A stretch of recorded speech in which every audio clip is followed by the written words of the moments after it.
Good evening. Welcome to the Raw Feed. I'm Gary Franchi, coming to you live from just outside Chicago on this historic day 53 of President Donald Trump's triumphant return to the White House. And tonight we're witnessing nothing short of an American renaissance. While the corporate media desperately tries to hide it, the economic miracle is already taking shape. Wholesale inflation is plummeting, consumer prices are dropping, and American manufacturing is roaring back to life with hundreds of billions in new investments. Meanwhile, the deep state's in full panic mode as Elon Musk continues to expose their corruption. They're so terrified, now they're sending protesters to attack Tesla with liquid latex. It's ridiculous. We're going to tell you who's really behind these attacks and why. And as the Department of Education bureaucrats whine about losing their six-figure salaries for doing absolutely nothing, President Trump is taking a sledgehammer to this failed institution.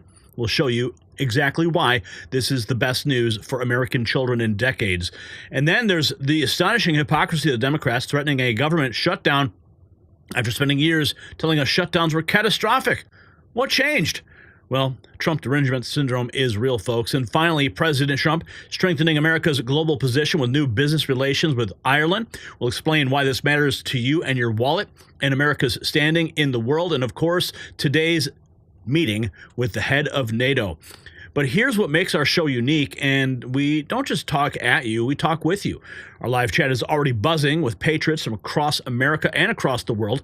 We're streaming live on YouTube to millions, plus Rumble and X. And we need you to follow us on those platforms to bypass the algorithms trying to silence us.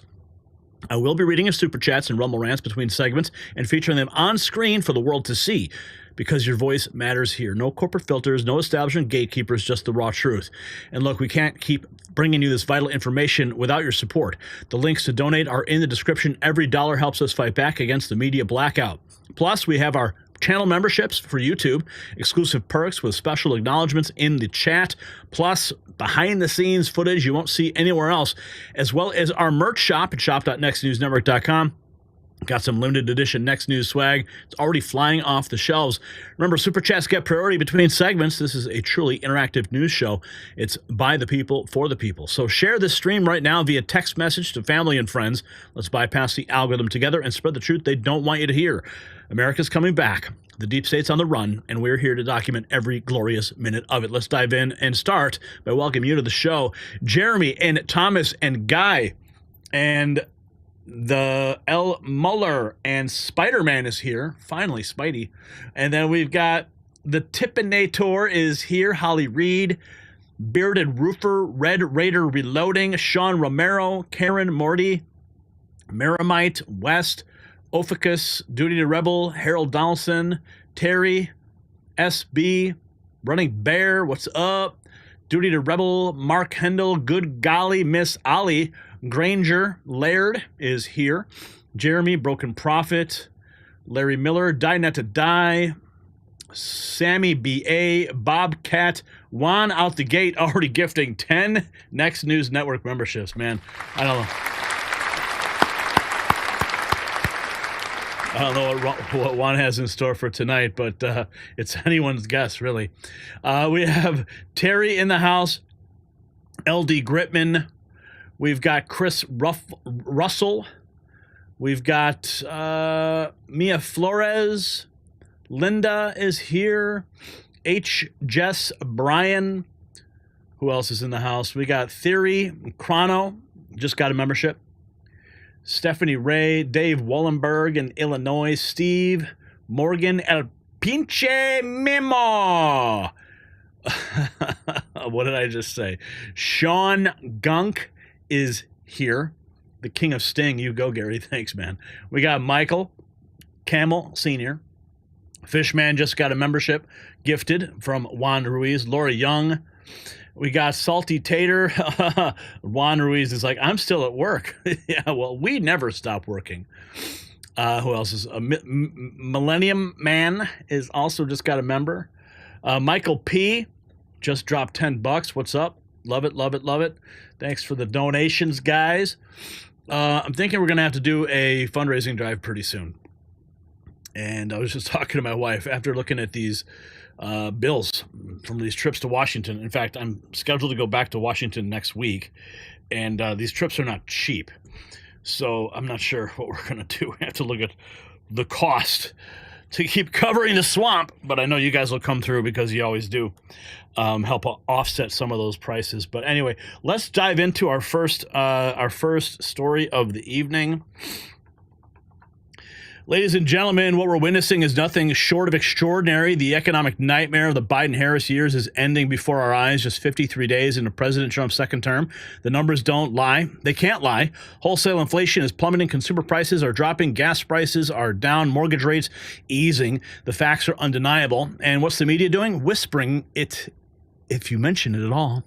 Yeah, you certainly won't see the headline, Trump's economic policy is working, splash across CNN, but that's exactly what's happening.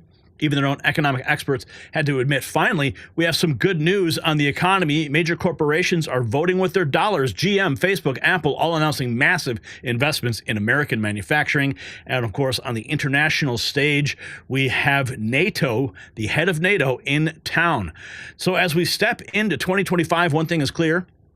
De-dollarization is not stopping. It's accelerating. China and other BRICS nations are scared of President Trump, and it's making them more determined to reduce their dependence on the U.S. dollar and establish themselves as global economic superpowers. And what's their secret weapon? Well, it's gold. In fact, China resumed buying gold. And you know what's even more telling?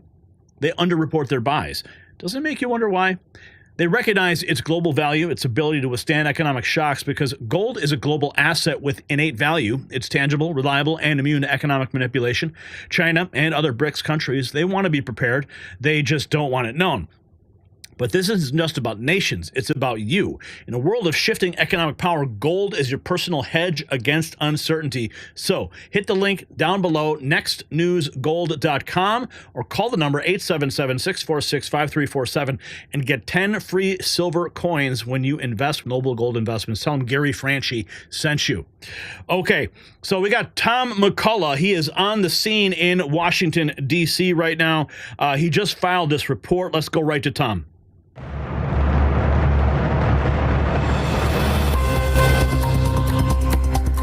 Thomas McCullough reporting live from the White House with the Next News Network. It is currently overcast and in the lower 40s, quite a change from the crystal clear skies and almost 70-degree weather we had yesterday. And I got a little bit of a suntan, but buckle up, folks. Today's a big day. President Trump is set to meet with NATO's top general later today, and the stakes could not be higher. The topic? A possible ceasefire between Ukraine and Russia, and Trump wants peace. He's made that clear. But NATO? Well, let's just not say everybody's on board. You think ending a war would be a no-brainer, but when Trump pushes for diplomacy, NATO always seems to get nervous. And why is that? Are they afraid of peace or afraid of losing control? We'll keep you updated as that meeting unfolds later today. Meanwhile, Washington's heading straight for a shutdown. If Congress does not get its act together by tomorrow, things could spiral fast, especially for seniors, according to Chuck Schumer. Last year, Chuck Schumer warned that a shutdown would mean delayed Social Security checks, Medicare issues, and a real financial pain for retirees. Let's take a listen to what Chuck Schumer said back then. If the government shuts down, it will be average Americans who suffer most. A government shutdown means seniors who rely on Social Security could be thrown into chaos, as the Social Security Administration limits certain services like benefit verifications or fixing errors in payments. Our veterans could see regional VA offices shut down and support services put on hold. Some of our military service members could be forced to work without pay. Families who benefit from WIC and other nutrition programs could see benefits halted. Now let's talk about something huge. Lee Zeldin, Trump's pick to run the EPA, just rolled out the most aggressive deregulation package in U.S. history. 31 actions designed to jumpstart the economy. He says this plan will boost American energy, cut costs, and still protect the environment. Here's what he had to say about it. This is about unleashing America's full potential. Energy, independence, a stronger auto industry, lower costs, and a better future. Let's roll the clip. Today, I'm pleased to make the largest deregulatory announcement in U.S. history. The Environmental Protection Agency is initiating 31 historic actions to fulfill President Trump's promise to unleash American energy, revitalize our auto industry, restore the rule of law, and give power back to the states. EPA will be reconsidering many suffocating rules that restrict nearly every sector of our economy, and cost Americans trillions of dollars.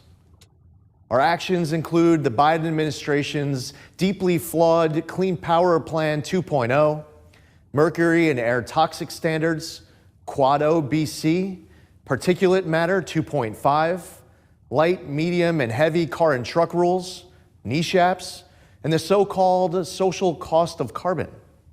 To advance cooperative federalism, EPA will partner with states that were universally rejected by the last administration's Good Neighbor rule. Among many other actions, today's momentous day also includes the 2009 endangerment finding, along with all actions that rely on it. I've been told the endangerment finding is considered the holy grail of the climate change religion. For me, the U.S. Constitution and the laws of this nation will be strictly interpreted and followed. No exceptions. Today, the Green New scam ends as the EPA does its part to usher in the golden age of American success. Our actions will lower the cost of living by making it more affordable to purchase a car, heat your home, and operate a business. Jobs will be created, especially in the U.S. auto industry, and our nation will become stronger for it. From the campaign trail to day one and beyond, President Trump has delivered on his promise to unleash energy dominance and lower the cost of living. We at EPA will do our part to power the great American comeback. Switching gears, Immigration Border Czar Tom Homan is furious over New York Governor Kathy Hochul blocking DHS and ICE from accessing key data, including DMV records. He says her sanctuary policies are crippling law enforcement's ability to deport illegal immigrants. Homan did not hold back. He stated, New York's making it impossible for ICE to do its job. This isn't about safety, it's about politics. Here's the moment he called her out, and he went absolutely Tom Homan on her. You know, you got Governor Hochul who stood on national TV after NYPD officers were assaulted, saying she thinks criminal aliens should be deported. She said the same thing after a young woman was burned alive on a subway by an illegal alien. So she says, yeah, criminal aliens should be deported. However, when Mayor Adams meets with me and wants to help us arrest criminal aliens, get us back on Rikers Island, she goes down there and tries to fire them. She's got the green light law where ICE officers and CBP officers can't get DMV data. When they pull a car over here, they don't even know who they are because they can't get data from DMV because she locked them out. And if she says they need a warrant to get that data, and if they get the warrant to get that data, what's New York do? They notify the bad guy that we're investigating him. So I'm up here calling her out for sanctuary policies. And finally, something inspiring. A group of Maha moms, Make America Healthy Again, met with HHS Secretary RFK Jr. to push for safer food regulations. Their goal? To eliminate harmful chemicals and ensure transparency in America's food supply. RFK Jr. is all in, calling their work critical for the health and future of this nation. Let's check out what they had to say, and they posted a wonderful video about this. Let's check it out. This is a list of ingredients from foods: carrageenan, riboflavin, monosodium glutamate, and 20 others that I can't pronounce. It doesn't sound good. Polysorbate 80, that stuff's really bad. Sodium cereol. Sodium steroid lactylate. I think you're getting the picture that you can't pronounce this stuff. Sodium gilionate. Titanium dioxide. Polysorbate 80, BHT, TBHQ. The Make America Healthy Again movement is the strongest movement in America because it contains moms. And the most exciting thing today is dozens of Maha moms that have made their way to Washington, D.C. to continue the righteous work to ensure that we have the best, the safest, and the most transparent food supply in American history, as we all work as a Maha mom myself to ensure that all of our kids going forward can live a healthy, incredible life that we can provide in this country.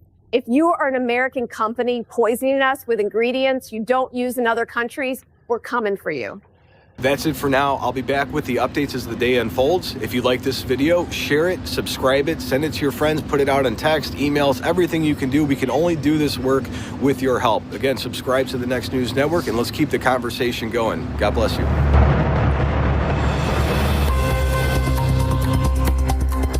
All right, that was Tom's report from the White House earlier today. We've got more. Just learned this, that President Trump is looking to eliminate all taxes for Americans that are earning less than $150,000 a year. Wow. That's pretty profound. I'd say get rid of the IRS entirely, but this is a good start. This was actually stated on, I think, CBS News. This is CBS News, Howard Lutnick's interview. How about no tax on tips? How about no tax on overtime? How about no Social Security? How about all those things? These are the kind of thoughts that will change America. I know what his goal is. No tax for anybody who makes less than $150,000 a year. That's his goal. And that's what I'm working for. How about no tax on tips? I like that idea. And now we have this also, Tom filing this report. White House torching Democrats over the looming shutdown. The administration.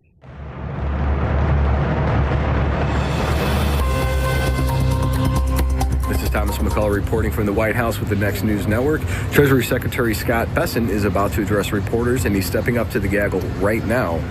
He's expected to discuss the latest on the government shutdown and trade policies, including how the administration is keeping the economy strong despite Democrat obstruction.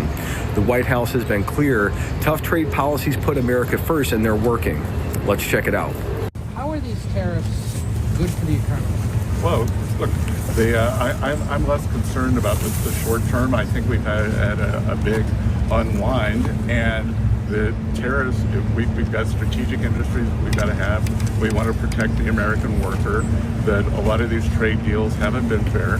But I can tell you what's not good for the economy is this government shutdown.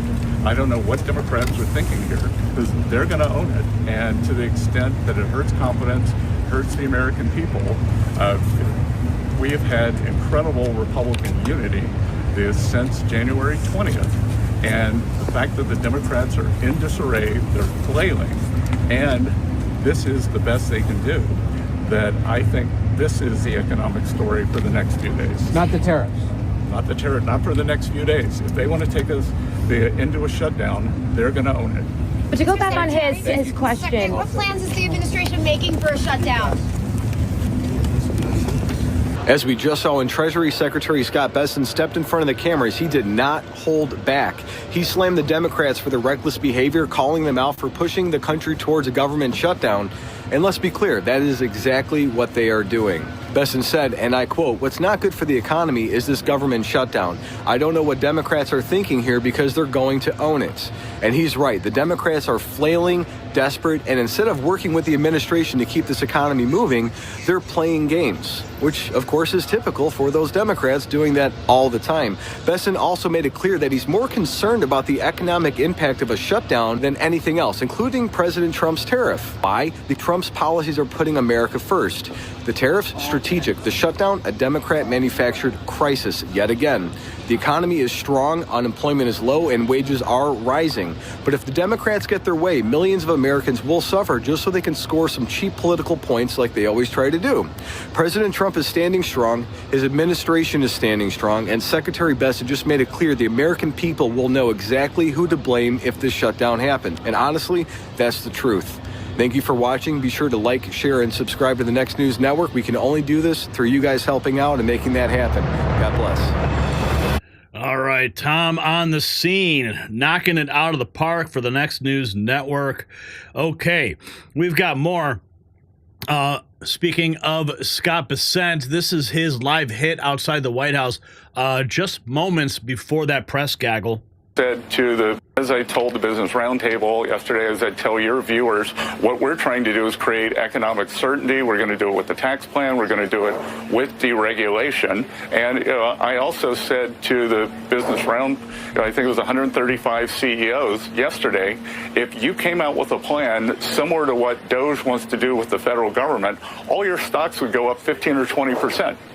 It would be considered a miraculous restructuring, cost savings, and put you on a sustainable course. So I think we're not getting credit for this yet. I think we will. As I told the Business Roundtable.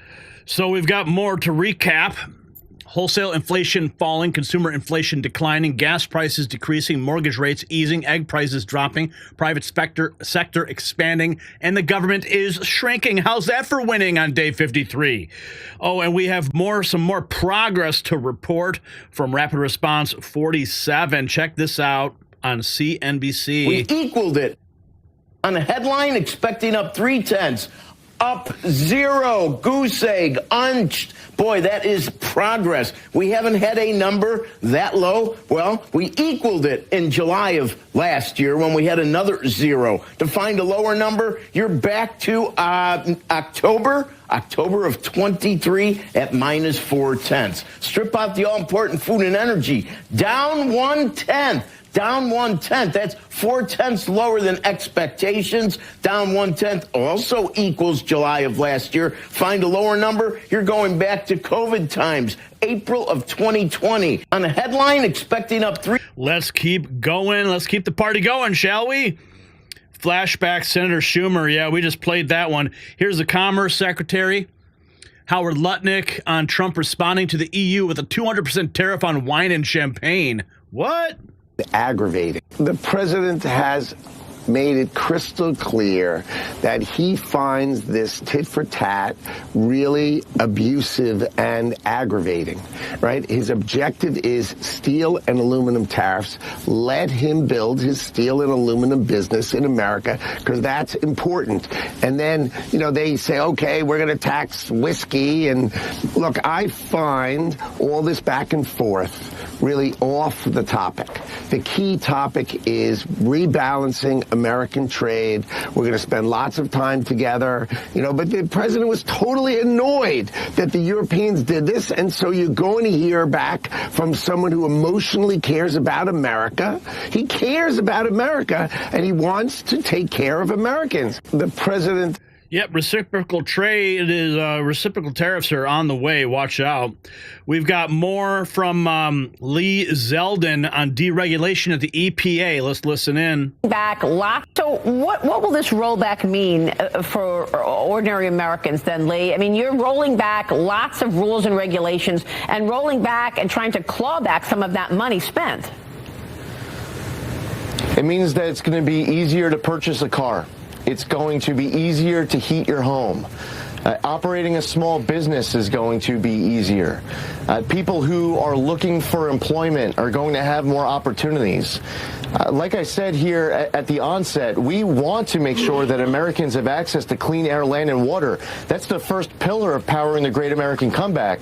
But while we are doing that, we need to unleash energy dominance, pursue permitting reform, make America the AI capital of the world, bring back those American auto jobs. The American public spoke loud and clear that they want this economic relief. And at the end of the day, that's what we're talking about here.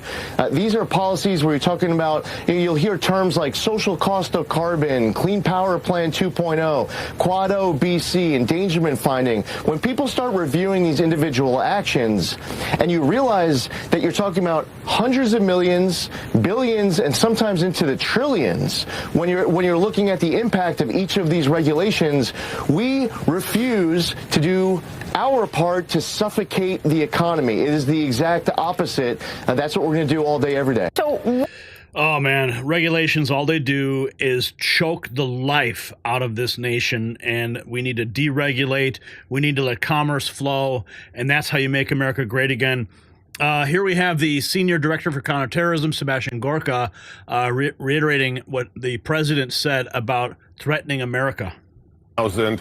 Well, with the concurrence of Secretary of Defense Pete Hegseth, that has gone down to the combatant commanders. So this sheer insanity of the Biden administration, Jake Tapper. During Vietnam, we had the 6,000-mile screwdriver, and now we have the 10,000-mile joystick for the last 4 years, where every HVT high-value target had to go up to the White House, to the National Security Council, or even to the Commander-in-Chief. That is over. As the president posted in his viral social media post, if you threaten Americans or our partners and allies, we will find you and we will kill you. And that's exactly what we've done with more than 20 jihadis in just the last 53 days across the globe. Well, with the concurrence of Secretary of Defense Pete Hegseth.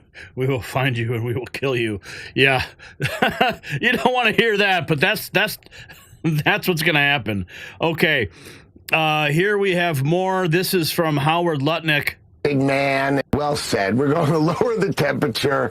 You know, he thought he'd be sort of the big man and tackle Donald Trump, but you know you can't tackle Donald Trump. He is the most important, the smartest, the most capable leader in the world, and he's not going to let someone push him around. You know, the right answer is, if you take a step back, what does the president want? He wants to worry about major things for national security of America. Steel and aluminum tariffs, that's today.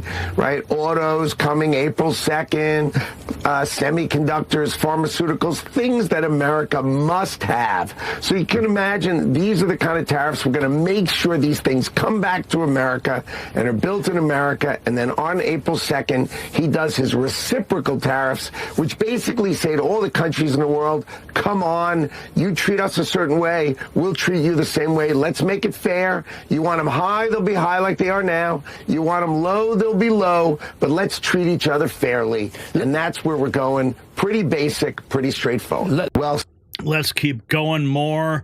He wants to worry about things like, oh, no, this is the VA Secretary Collins now. Trump was elected to make generational change. That's what's happening. Agency up here was giving, look, what we're doing is a very methodical plan. Look, let's take this out. Donald Trump was elected to make generational change in Washington, D.C. That means that every agency up here was given the same directive from OPM to look at a reduction in force. Roughly 15% are different departments. Now, what we're doing is we're looking at that from a very methodical point of view. We're saying, okay, how are we structured? Are we structured properly? Are we putting the veteran first in what we're doing? And we're doing so with career VA employees. We're doing it with senior executives. We're making sure this is a process in which we do not harm the forward-facing veteran care or our benefits process as we go forward. Yeah, so you got to cut the waste and the fraud out first. Here we have CNN. Rapid response, even posting a CNN video. You know it's good. CNN, finally, we have some good news on the economy. Year 0.2%. Finally, we have some good news on the economy and really the number one issue for many Americans, the cost of living. So we just learned that consumer prices in February increased by 2.8% year over year, 0.2% month over month. Both of these figures were a step in the right direction, and both were better than expected. So this is definitely very encouraging to see, because it's going to, I think, relieve some fears that inflation was perhaps re-accelerating, because this actually breaks a streak of 4 straight months where I think you could see it on the chart all the way to the right, where the inflation rate was going in the wrong direction, right? It was going higher and higher. Finally, we're seeing it dip. And here we have, this is the Goldman Sachs CEO, David Solomon, talking about President Trump engaging with the business community. Well, he's a businessman. 4 years. One of the things that I do like is that the president is engaged with the business community. Yeah. The administration is engaged with the business community. And that's a different experience than what we've had over the course of the last 4 years. I'd also observe, his sense of optimism in the engagement yesterday at the BRT. One of the things that Who do we have here? The press secretary on what the focus of the administration is right now. Massive deregulation. This administration is wholeheartedly focused every single day on driving down costs for the American people through massive deregulatory efforts and, of course, by unleashing American energy dominance, which we know will end the inflation nightmare created by the previous administration. And this CPI report today is welcome news, and it's not what the so-called experts or the mainstream media predicted. They continue to cast doubt on President Trump and his economic agenda, even though he has a proven record of it working in his first term. And if you look at that report today, inflation has gone down. The core inflation index is actually the lowest it's been in 4 years. Gas prices have fallen. Airline fares have fallen. And also today, we saw 2 massive companies announce new investments in manufacturing in the United States of America. The Japanese beer company Asahi announced new manufacturing, new jobs in Wisconsin. All of these companies are realizing that the United States of America is the best place to do business, the lowest taxes in the world. That's what they will have under this president. This administration is wholeheartedly focused. And what else have we got? Let's keep going. What is what's Dinesh saying? A Trump's policies are producing quite a tremor in the market. Markets don't like uncertainty. With Trump, he had the announcement of tariffs, and so the market is responding negatively here. Part of the anxiety about tariffs, I think, is the concerns about a trade war. It is one thing to use tariffs as a diplomatic tool or leverage. It's a whole other thing where you say, I'm now going to be putting 10, 25, in some cases 50% tariffs. And then those countries go, oh, okay, well, you know, we're going to slap some more tariffs on your products. And so really what's really happening is that both countries start taxing, because that's really what a tariff is. A tariff is a tax on the importation of foreign goods. Trump's policies are producing quite... Oh, yes, and we have more. Let's keep going. This is big economic news right now, despite what the mainstream media would tell you. Okay, let's see about the president engaged, willing to help us with the process. This is Speaker Johnson. Along with the process, I'm so grateful to have a president who's engaged and willing to help us along with the process. He made a few calls yesterday. That was certainly helpful to get this done. Look, he wants to continue his agenda. We want to continue to find the fraud, waste, and abuse in government. We want to scale down the size and scope of the government to make it work more efficiently and effectively, and this is all part of that process. But I'll tell you what we did, Joe, yesterday. We put on the floor a simple, clean bill to continue funding through September, the end of the fiscal year, and the Democrats, all but one, voted against that. They voted to shut the government down in the House. Thankfully, we got it through. We will send it over to the Senate now, and Chuck Schumer must decide. Senate Democrats have to decide. Are they going to cast a vote to keep the government open, or are they going to be responsible for shutting it down? We'll see what they do. Yeah, we will see soon enough. Let's check in with what's going on with the NATO meeting today. Here it is. President, okay, let's check in. First, okay, he was asked a lot of questions there in that Oval Office. Here he is reflecting on Greenland. Very instrumental. You know, what is your vision for the potential annexation of Greenland and getting the potential? Yeah. Well, I think it'll happen, and I'm just thinking. I didn't give it much thought before, but I'm sitting with a man that could be very instrumental. You know, Mark, we need that for international security, not just security, international. We have a lot of our favorite players, cruising around the coast, and we have to be careful. And we'll be talking to you. It's a very appropriate, really a very appropriate question. There's an issue in the high north, so the Arctic. So what you did. So when it comes to Greenland, yes, we're not joining the US. I would leave that outside for me, this discussion, because I don't want to drag NATO in that. But when it comes to the high north and the Arctic, you are totally right. The Chinese are now using these routes. We know that the Russians are rearming. We know we have a lack of icebreakers. So the fact that the outside Russia, there are 7 Arctic countries working together on this under U.S. leadership is very important to make sure that that region, that part of the world stays safe. And we know things are changing there, and we have to be there. The NATO Secretary General didn't seem to oppose to the idea of the United States taking over Greenland. That's a good sign. Here we have President Trump talking about some major developments in investments. The people from yesterday, General Motors was in. They want to invest $60 billion. The people from Facebook were in yesterday. They're going to invest $60 billion by the end of the year. Other people are talking about numbers. Apple, as you know, a few days ago announced $500 billion investment. They're going to build their plants in the United States, which, as you know, almost all of their plants are in China. Now they're building in the United States.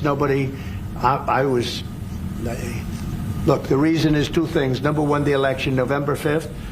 And the other thing is tariffs. I think probably in that order.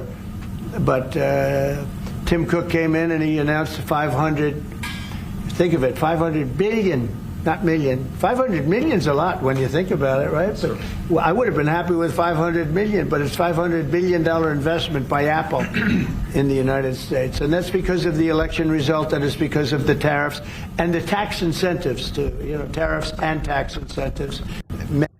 Let's keep going from the Oval Office, talking about the shutdown because of the Democrats, President Trump says. About a shutdown. they do a shutdown, and ultimately that might lead to very, very high taxes, because we're talking about a shutdown. We're talking about getting to work immediately on the greatest tax bill ever passed. That was the one we did. It was a renewal, and it's an addition to it.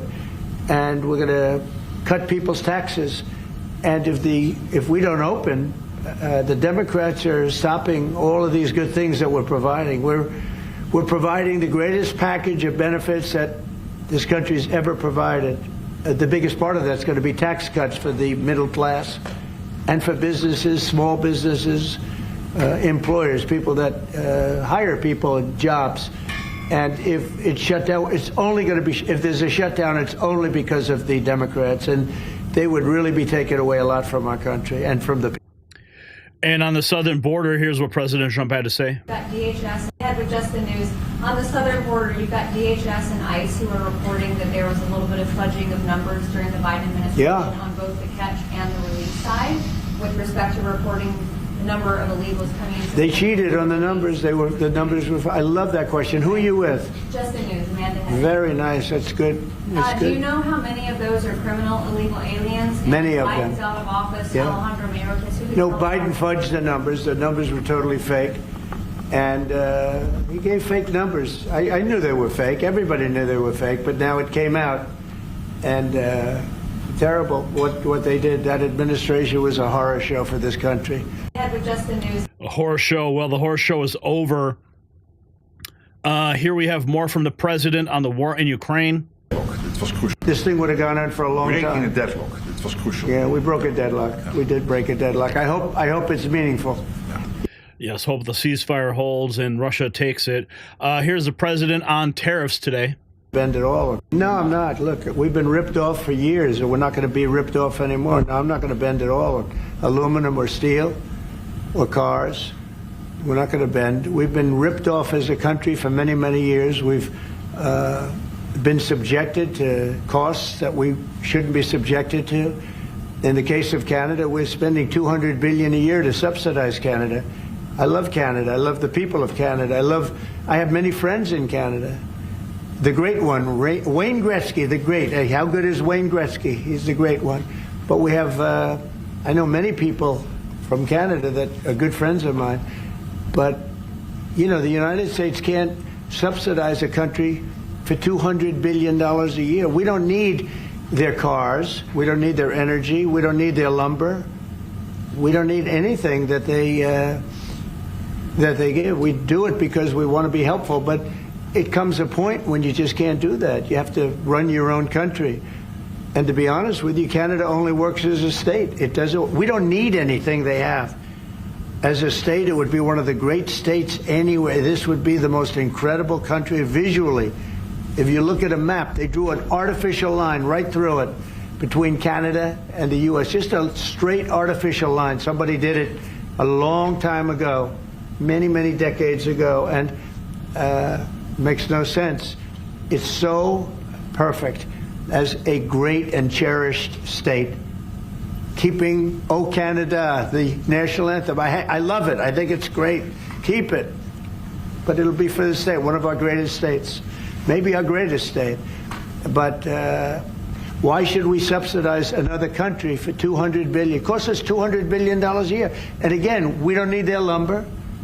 We don't need their energy. We have more than they do. We don't need anything. We don't need their cars. I'd much rather make the cars here. And there's not a thing that we need. Now, there'll be a little disruption, but it won't be very long. But they need us. We really don't need them. And we have to do this. I'm sorry. We have to do this. Yes. No. We don't need them. They need us. Holy cow. Hang on.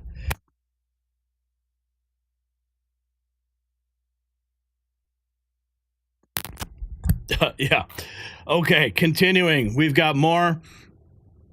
This is more on NATO paying their bills finally. If they were, they weren't. When I first went to NATO, my first meeting, I noticed that very few people were paying. And if they were, they weren't paying their fair share. There were only 7 countries that were paying what they were supposed to be paying, which was, yeah, it's even worse. Could be even worse. But there were just very few countries that were paying, and even the paying, it was at 2%, which is too low. It should be higher. It should be quite a bit higher. But you had Poland, and I remember Poland was actually paying a little bit more than they were supposed to, which I was very impressed with. And they've been actually terrific, and some of the others. But most of them weren't paying, or they were paying very little. And I didn't think it was appropriate to bring it up there, but I said it's going to be brought up at my next meeting. And my next meeting, you know, the first meeting you want to give them a little break. The second meeting, it began, and I was able to raise hundreds of billions of dollars. I just said, we're not going to be involved with you if you're not going to pay. And the money started pouring in, and NATO became much stronger because of my actions and working along with a lot of people, including Mark. But they would not pay for other presidents, and I don't think other presidents even knew that they weren't paid. I asked, first question, has everybody paid up? And literally, I mean, they told me 7. You could be right, it could be 3, but that makes it even worse. But they just weren't paying. And I said, no, I won't protect if you're not paying. If you're delinquent or if the money isn't paid, why would we do that? And as soon as I said that, you get a little hit from the press because they said, oh, gee, that's not very nice. But if you said the other, nobody would have paid. And the money started coming in by the billions. And, you know, hundreds of billions of dollars flowed into NATO, and NATO became strong. Yeah. And you remember that. Your predecessor, who I thought was a very good man. Absolutely. Jens Stoltenberg. He sends his best greetings. He was terrific. Stoltenberg, Secretary General. And he made the statement that when Trump came in, the money started coming in like we never saw before. Hundreds of billions, actually probably close to $600 billion came in, and NATO became strong from that standpoint. And now we have to use it wisely, and we have to get this war over with, and you'll be back to a normal, much more normal life. When I get the war over with, that's all we want. We just want peace. Speaking of peace, here's what he's talking about: the ceasefire in Russia. We have, and Ukraine. Well, would like to see a ceasefire. President Trump, Oval Office. Well, would like to see a ceasefire from Russia. And we have, you know, not been working in the dark. We've been discussing with Ukraine land and pieces of land that would be kept and lost and all of the other elements of a final agreement. There's a power plant involved, you know, a very big power plant involved. Who's going to get the power plant and who's going to get this and that? And so, you know, it's not an easy process.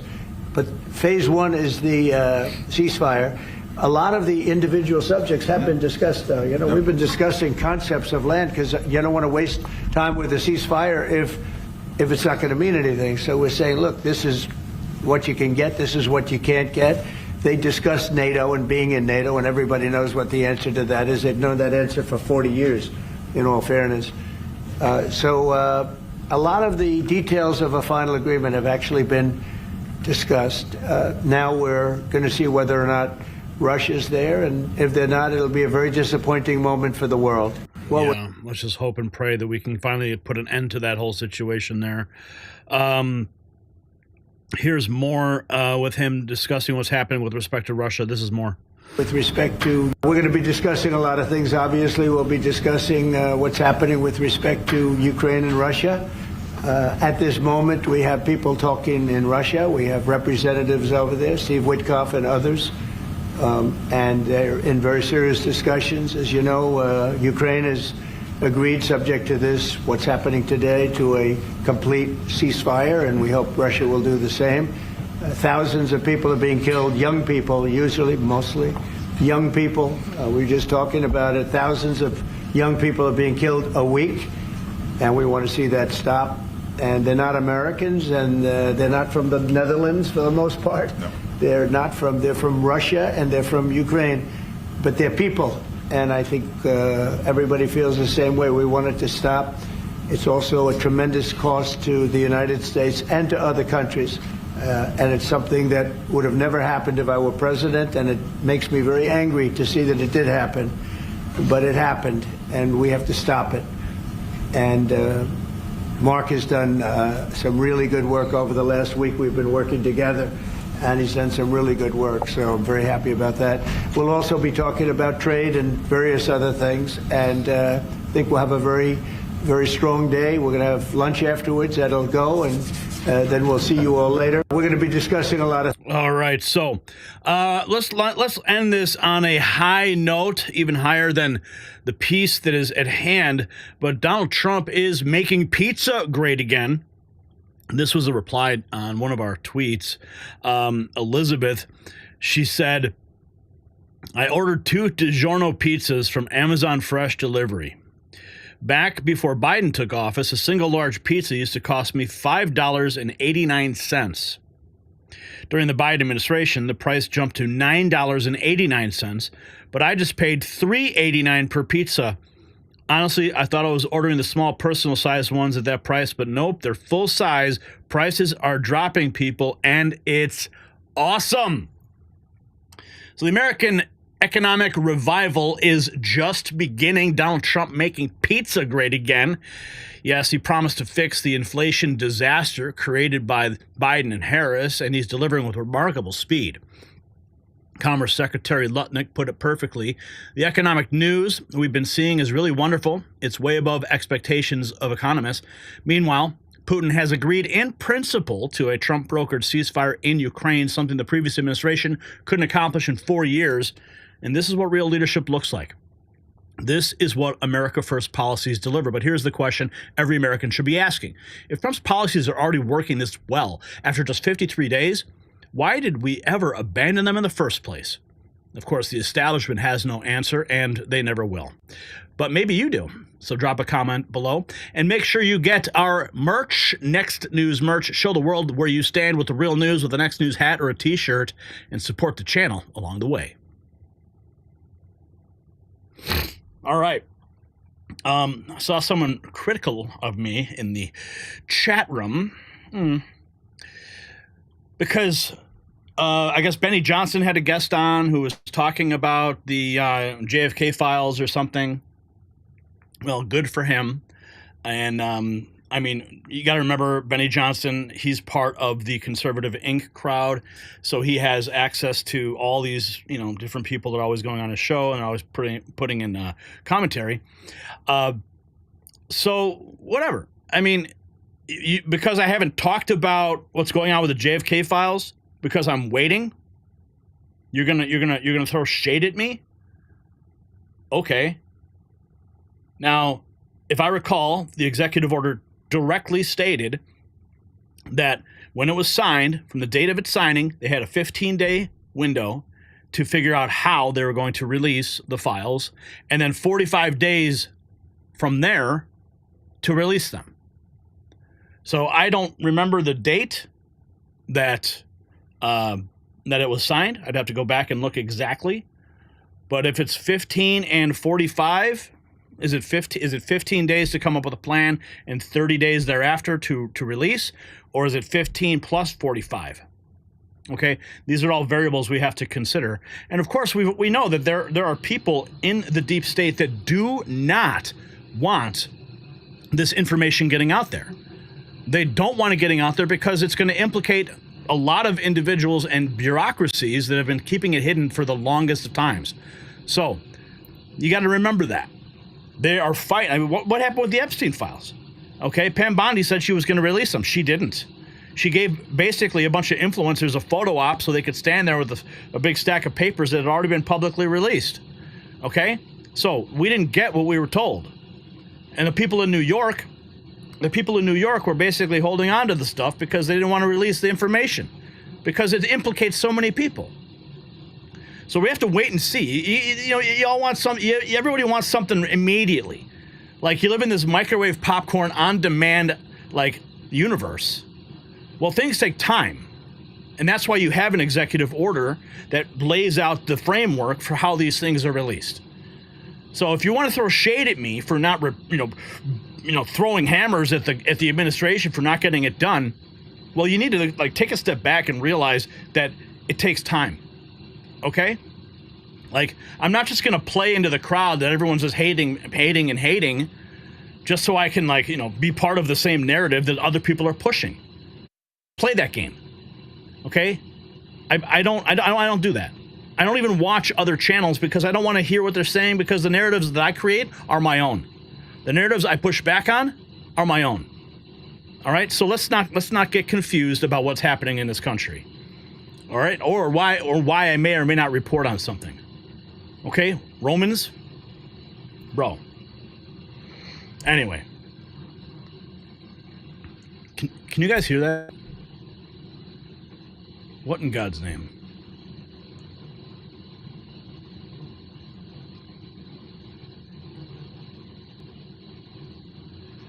Well, there's people working on the property today.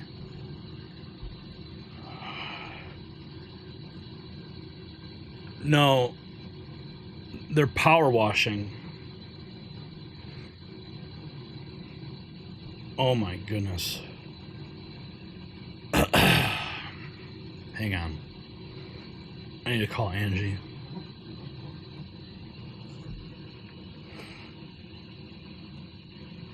Wow. What the heck? Hey, you're not home, are you? Okay, I don't know what that noise is, but it's loud. It sounds like they're grinding a saw outside. And it's... No, it's like a constant sound of like grinding.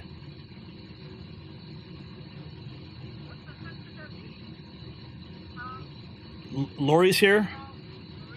Oh my God. I don't know what it is, but it sounds unbelievably loud. Oh, I'll call her. No, let me call her, please.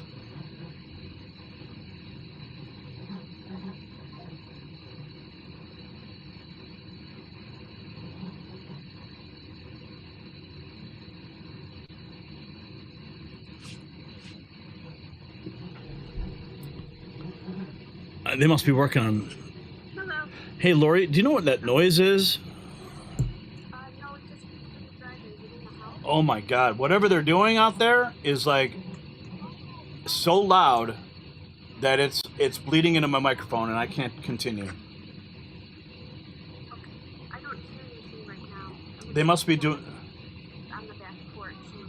I don't know what they're doing. Do you want me to tell them to stop? I don't know. Move to a different part of the house or something. Okay. No, they're working. Oh my God. Yeah, I hear it. Okay. I think it's on the side of the house. All right, I'm gonna go. I'm just gonna have to go check. Okay, bye. Bye. Brian, put up the "be right back." Damn it.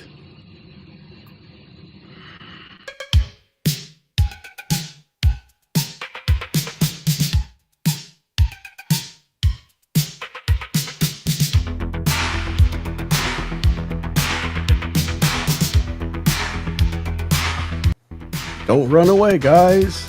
Gary's gone to investigate the sound of, or to investigate the noisy sound and try to eliminate it. He will be back shortly.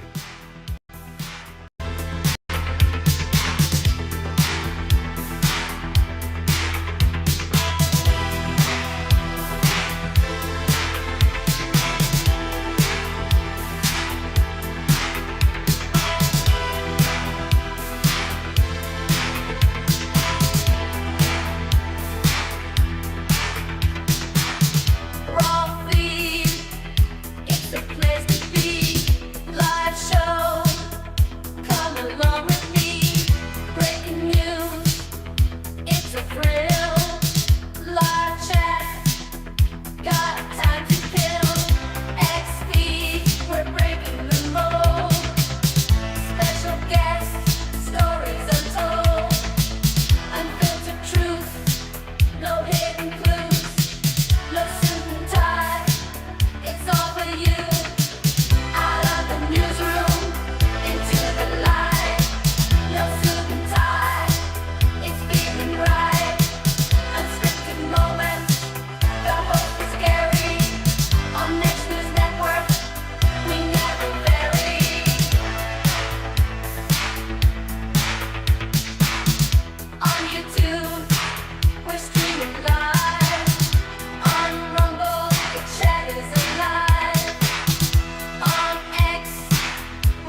Sorry for the delay, guys. Gary had to go and yell at the pressure washer people because they're just making too much damn noise. Had to, so he had to go out there and yell, "Stop the hammering! Stop the hammering!" So he'll be back shortly. Just hang in there.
Fun fact about this song, it was created using AI. Yeah, by me. So I hope you guys enjoy it.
If I was there and had a remote camera, I would have just followed Gary outside, as he yelled at the people, "Hey, quit making so much noise! I'm trying to record down here!" Blah, blah, blah, and all that good stuff. But it just didn't happen. So sorry.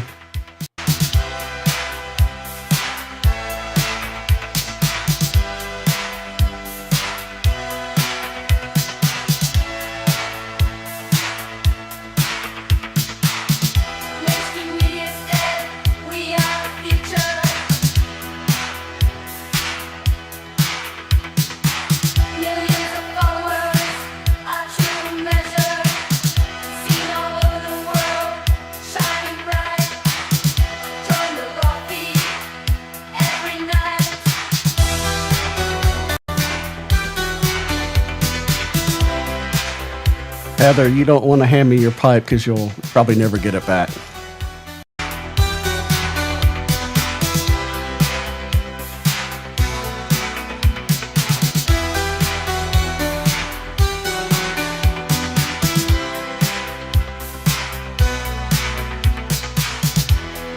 Oh, I take that back. Yeah, you'd get it back after it was cashed. Okay, here we are. What's up? Back in action. Thank you, Brian. Okay. Let's get into our next segment of the day. Yeah, someone had turned on one of the hoses, and it was just like, ugh. Anyway.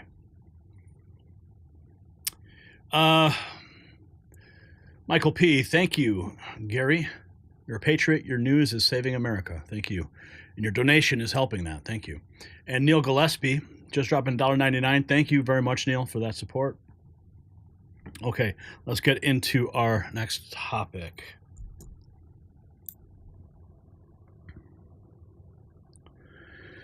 The attacks on Elon Musk have reached a fever pitch, and there's a reason for that. He's become the establishment's worst nightmare, a free-thinking billionaire who can't be controlled. Just like Donald Trump, right? Well, just this week, anti-Musk protesters in the UK poured liquid latex on a Tesla Optimus. Why? Because he dares to challenge their narrative. Meanwhile, Representative Darrell Issa formally requested an investigation into Act Blue, accusing them of financing attacks on Tesla showrooms. And these aren't random acts of violence. They are coordinated.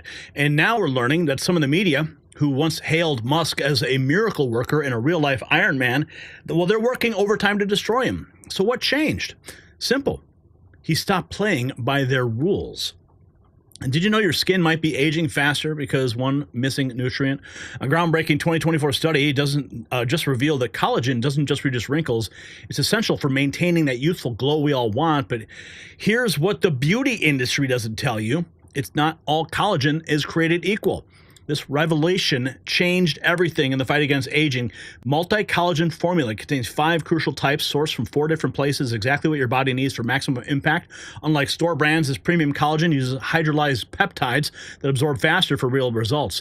It's tasteless, odorless, and blends perfectly into coffee or smoothies. Taking control of your aging isn't something you couldn't do before. Well, now you can. Visit healthwithgary.com and get a shocking 51% off during their limited time promotion. It's linked below. Okay, let's take a look here. We have this. A Wall Street Apes posted all week long, Democrats have lied, saying Elon Musk and Doge are cutting Social Security benefits for seniors. Well, the truth, Democrats did everything possible to destroy Social Security by qualifying illegals to be put on Social Security for life. And a whistleblower has revealed this. Yeah, but they wanted us to try to identify them in such a way that they would qualify for long-term Social Security disability. Now, what? Yeah. And long-term Social Security disability is for life. Yeah. So if they get identified and qualify for long-term Social Security disability, they are as good as set up for life for medical treatment. That doesn't sound like a refugee to me. Just being honest. Yeah. That sounds like somebody who's planning on staying here. Yeah, a refugee right. stays until the problem's over and then goes home. Well, that's right. And so they instructed us to try to identify, to try to get the client, because once they arrive here, they're now called clients. They're called clients. Yeah. Okay. Because clients pay. Sure. See? Sure. I'm starting to see where this is leading here. So they told us that we needed to talk to the client and ask them if they'd had any headaches, recurring headaches, or any lower back problems. Excuse me, anything that would qualify them for Social Security long-term disability. Wait. So let me get this straight.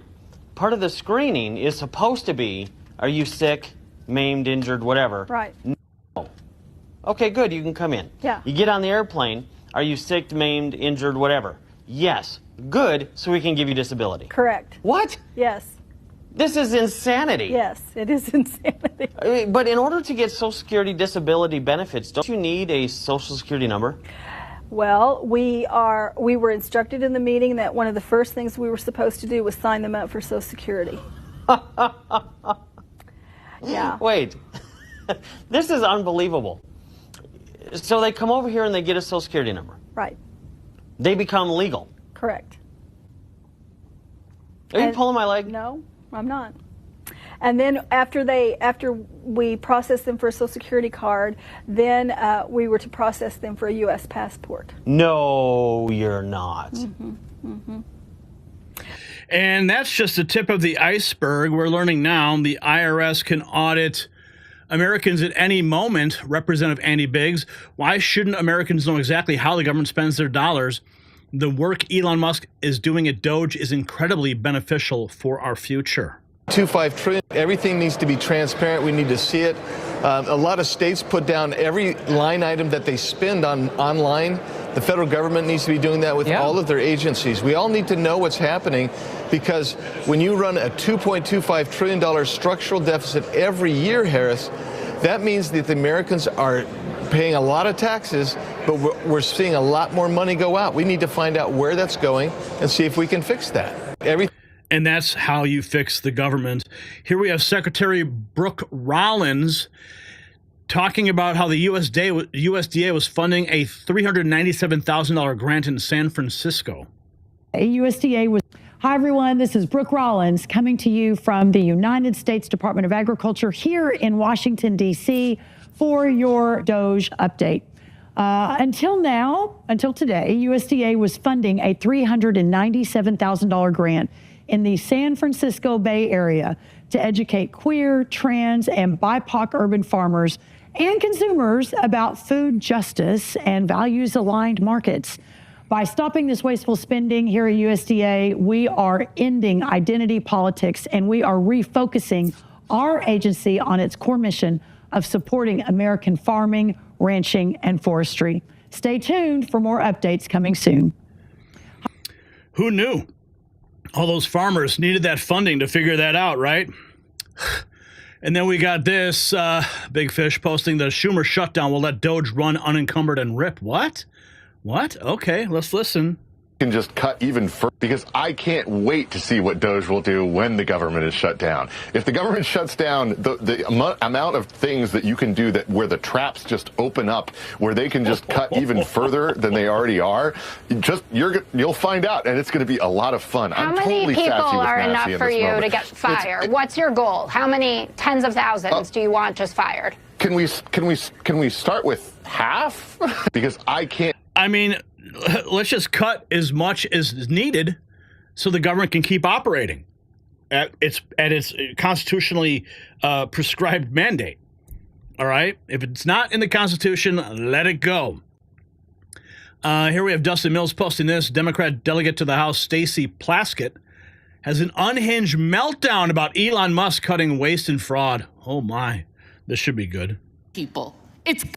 And you know what? This place is broken because Congress has abdicated its responsibility to be the ones to find that race fraud and abuse and to do something different about it.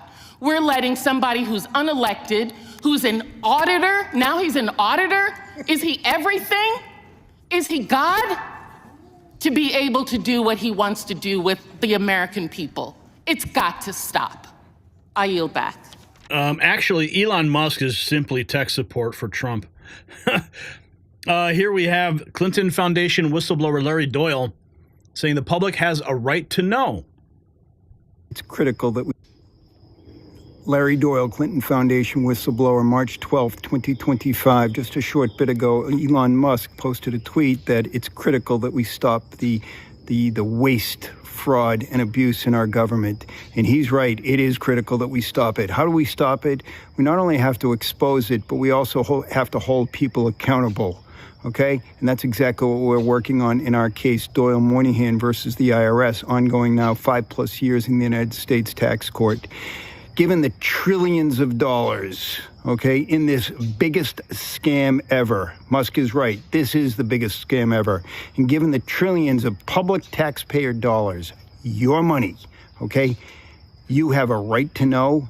There are things that we know that we feel compelled to share with you, and I'm going to start doing just that. There are plenty of things that I can't share with you simply given the fact that our case ongoing in the U.S. tax court is under seal, but there are things that we can share. Okay, starting with our Clinton Foundation whistleblower whiteboard. Okay, we made this whiteboard the extensive flow chart between large numbers of organizations, private and public, foreign governments, foreign corporations, NGOs, in late 2018 into early 2019. Shortly after the congressional hearing that we testified at on December 13th, 2018, a mere 5 to 6 weeks later, we met with senior criminal agents of the IRS. They were so compelled by this whiteboard that shortly thereafter we made them their own copy, okay? We also provided a copy of this whiteboard to senior congressional official in January of 2023. So people inside the government clearly have it. Do I think that that DOGE actually is working off our whiteboard? Honestly, I think you can make a compelling case, but we're sharing it with you. We ask you to share it with your friends and family. Fight on. Save America. Wow. That's profound. I want to see the whiteboard. Whoa. Oh, wow. What is this? What is going on here? Oh, man, these people have lost their minds. The tag on this is this rocket scientist bought the Tesla just to destroy it to protest Elon Musk. He thinks he's really showing Elon. So you buy the car, the money goes to Tesla, and then you destroy it. Makes a lot of sense. But, I mean, nothing the left does makes any sense at all.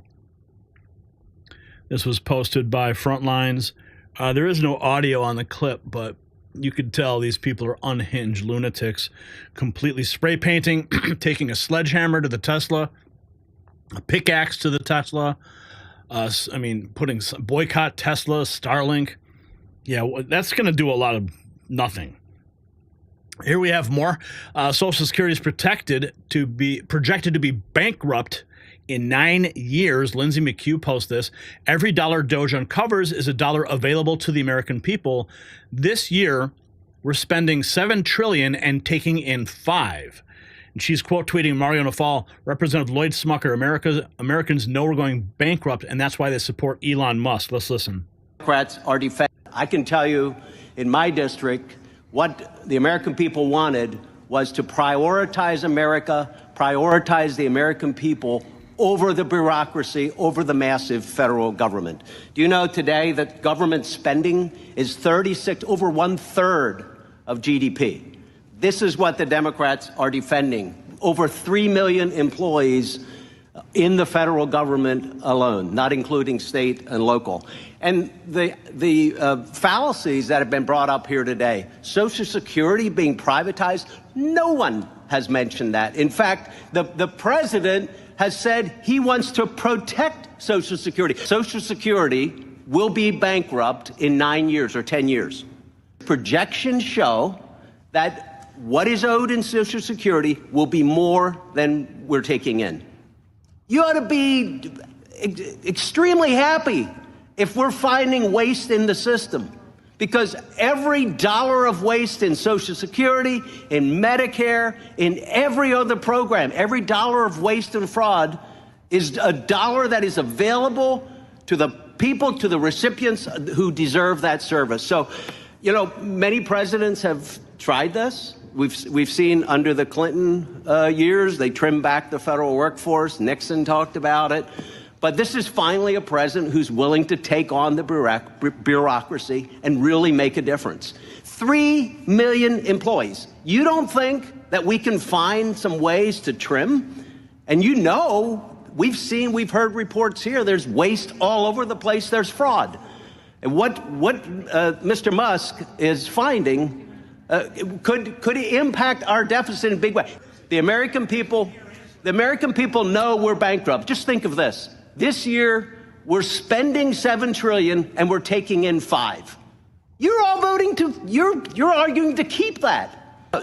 We will have a sovereign debt crisis if we don't change course. And where we should start is exactly what the president is doing. Root out every bit of waste and fraud that we can find. That's where we should start. It might make an amazing difference. This is why, by the way, I think you're on the wrong side of this. I think the American people are going to see the kind of waste and fraud. They support this.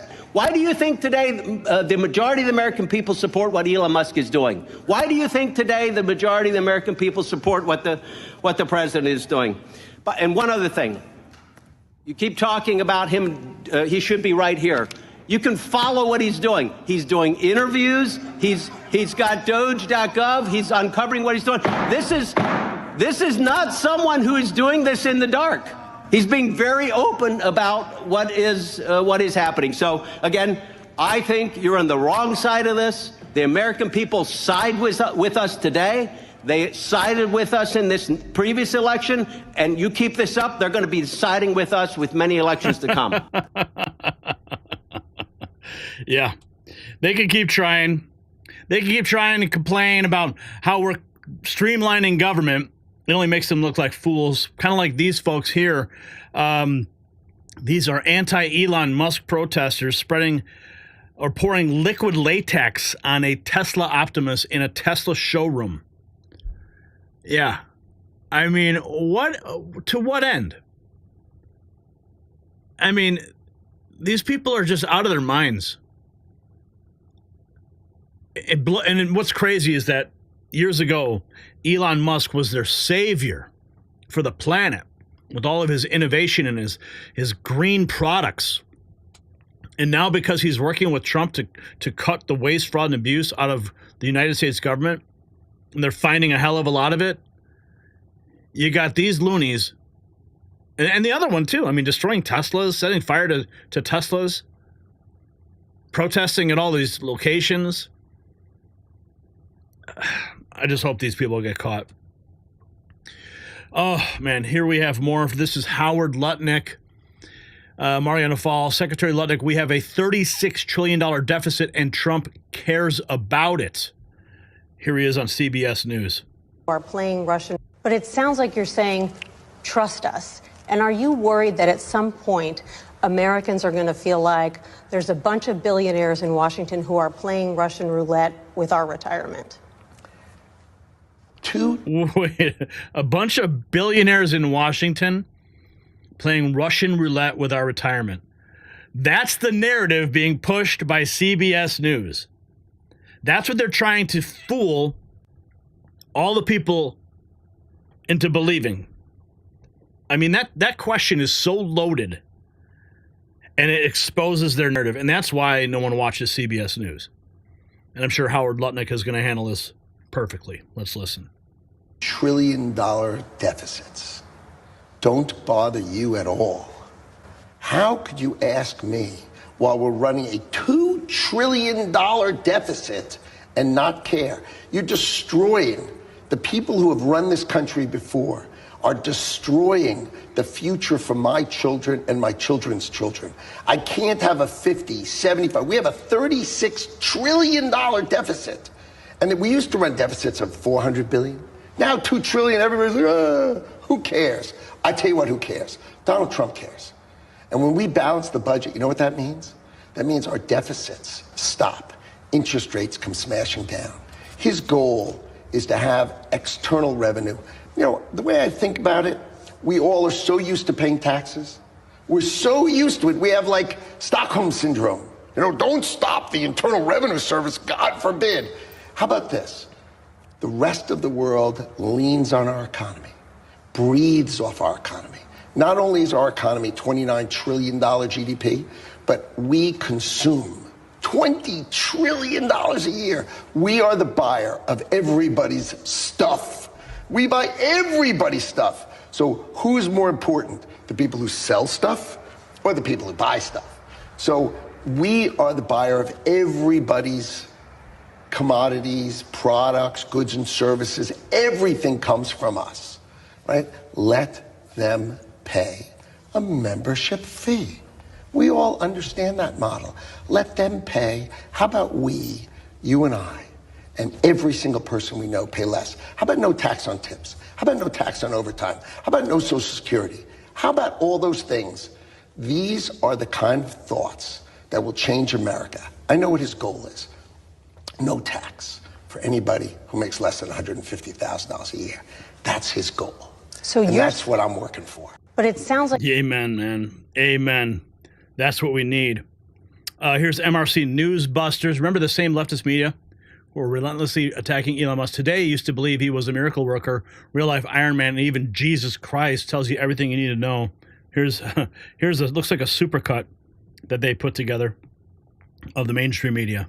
Musk in it then. I would argue that the new Jesus Christ of our era are Steve Jobs and Elon Musk, and it's important to have heroes. The 47-year-old engineer has been called the real-life Tony Stark, better known as Iron Man. Elon Musk, a.k.a. real-life Iron Man. The guy is brilliant. He is a genius, and at least for now, the world is better off having Elon Musk in it than not. Elon Musk is one of the most interesting people in America. He's in the world, and I guess in the universe. Elon Musk is doing things that may revolutionize transportation and climate change. When somebody as staggeringly rich and staggeringly intelligent as Elon Musk talks, people listen. Has there ever been a car salesman like Elon Musk? Elon Musk is I think beyond a car salesman. I mean, he's more like a hero for a lot of folks. Just today, we were given a glimpse of something of a miracle at sea, or as Elon Musk calls it, Tuesday. Let's talk about SpaceX. Okay, the launch this morning was glorious. Speaking of wonderful, out of this world, incredible images from the first all-civilian orbit around Earth. A huge win for Elon Musk. It's an amazing development that's going on. You got to give a lot of credit to Elon Musk. Elon Musk,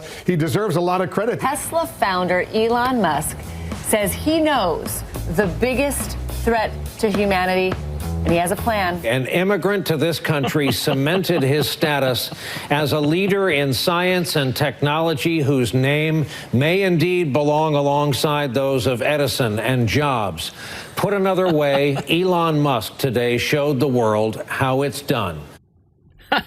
And now, the minute he turns his brilliance inward to figure out what's wrong with our government, to fix it, he becomes the enemy. Isn't that crazy? Oh my goodness. Yeah, it's the same story. Like when Donald Trump was, doing his Celebrity Apprentice, and he was making cameos on Home Alone. I mean, he was the king of New York. He was, everyone in Hollywood and even politicians, everyone wanted his money and just to have a touch the hem of his garment, because they would get instant celebrity and notoriety. Donald Trump had the golden Midas touch, and he could just, touch anything and boom, it'd be, perfect. And they all flocked to him. But the minute he decided he was going to turn inward to fix the United States, he became everyone's enemy. It's crazy. What is this? Here's McLaurin Pinover, Trump's director of communications for the Office of Personnel Management and Budget, making and posting fashion influencer videos at work as her office was mass firing government employees. Oh, making these. Yeah, well, okay. Trump's director for communications for Office and Personnel Management. Well, this probably wasn't too smart. $1 dress. That high-ranking employee has been filming influencer videos that promote what she's wearing on social media from inside her government office. Kyung La is out front. It looks just like any other influencer video. A young woman posing in front of a camera over and over and over again, showing off her trendy but timeless professional fashion. But she's no ordinary influencer, and that's no ordinary office. Her name is McLaurin Pinover, and she's the Trump administration's new director of communications for the Office of Personnel Management, or OPM, which manages federal employees. All of these videos were shot in her government office, right here at OPM headquarters in Washington, D.C., ground zero for Trump's plan to cut thousands of workers from the federal government in the name of efficiency. Inside her office, Pinover captures video at her desk, putting on makeup, modeling new outfits to her 800 followers. Pinover markets clothes on her account. Using what's called affiliate links, she could get a portion of any item sold through her Instagram page, like this $475 skirt or $300 dress, but it's unclear whether she's made any money. On February 13th, the day 20 people on her communications team lost their jobs, she posted a moment for mixed patterns. And the week when her agency demanded all federal employees list 5 things they did that week, she posted the Businesswoman Special.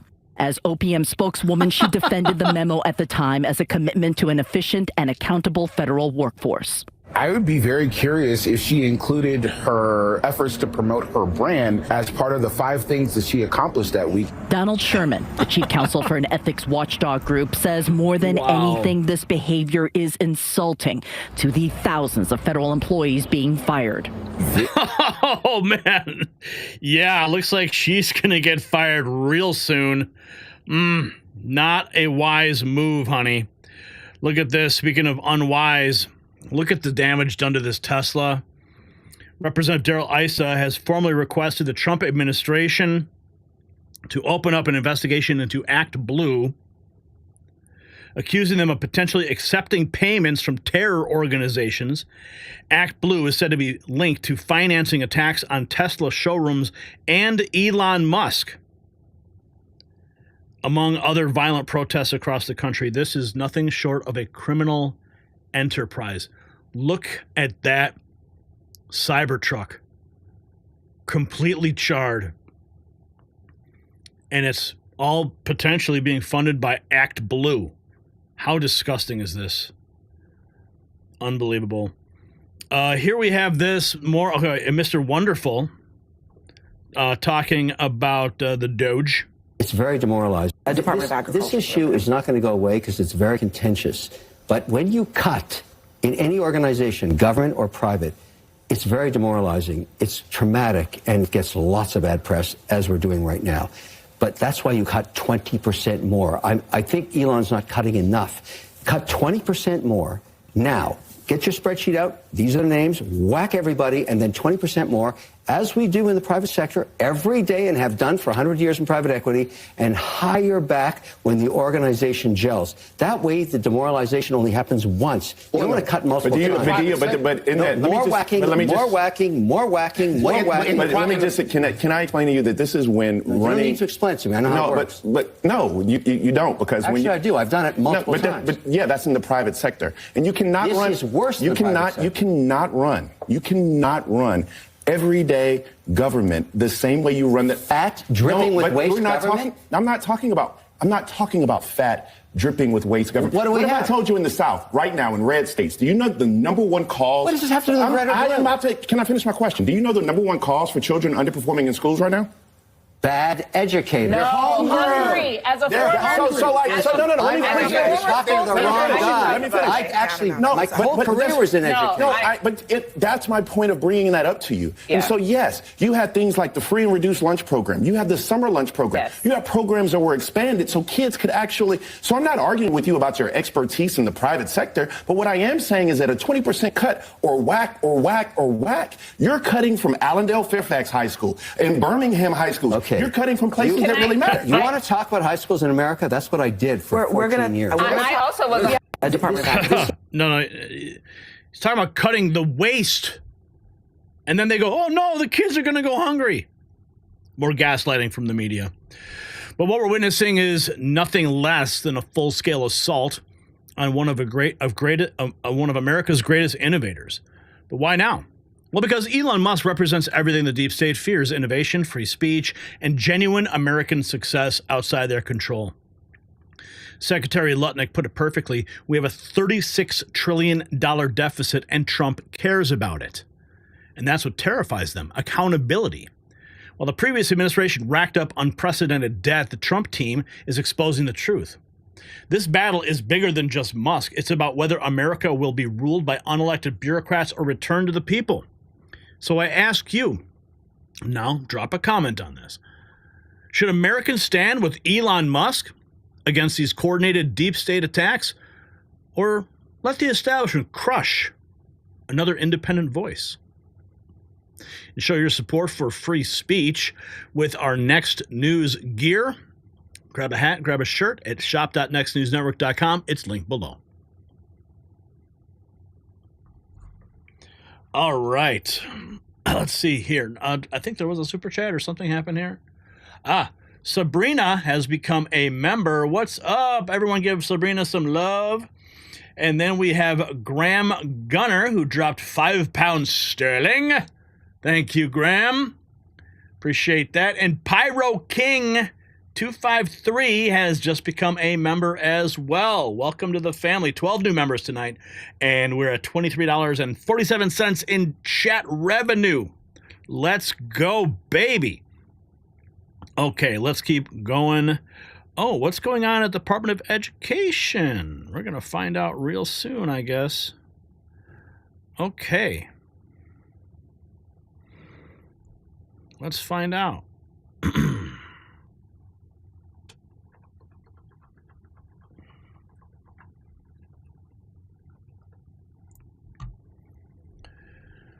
President Trump has officially declared war on one of Washington's most bloated bureaucracies, the Department of Education, saying we're going to move education into the states. That's what he's announced, so that the states, instead of the bureaucrats working in Washington, can actually run education. And right on cue, the meltdown began. One fired Department of Education employee called her termination demeaning. Imagine that, feeling entitled to your taxpayer-funded position while Americans' children fall further behind. CNN's Abby Phillip asked the predictable question, if the Department of Education is abolished, how will we ensure our kids are educated? Well, the answer is simple. I mean, they're not getting educated now. Test scores are plummeting, basic literacy is declining, and teachers' unions are more concerned with politics than performance. Now, here's a question for you, though, about your joint pain. Has it become a daily companion? Well, you're not alone. But before you reach for another over-the-counter pain reliever, you need to hear about this education system for your body. Just as President Trump is fixing our broken education bureaucracy, Dr. Josh has revolutionized how we address pain. He discovered that standard turmeric is like a failing school system. It looks right on paper, but delivers poor results. His specialized turmeric extract is 200 times more powerful, attacking inflammation at its source. It's like moving education control from Washington bureaucracies to local communities, dealing with the problem directly. Thousands of Americans have found relief without expensive surgeries or endless medications. The transformation's been remarkable, just like what we're seeing with Trump's education reform. So discover this revolutionary approach at goldenrevive.com/NNN today. You'll find it linked down below.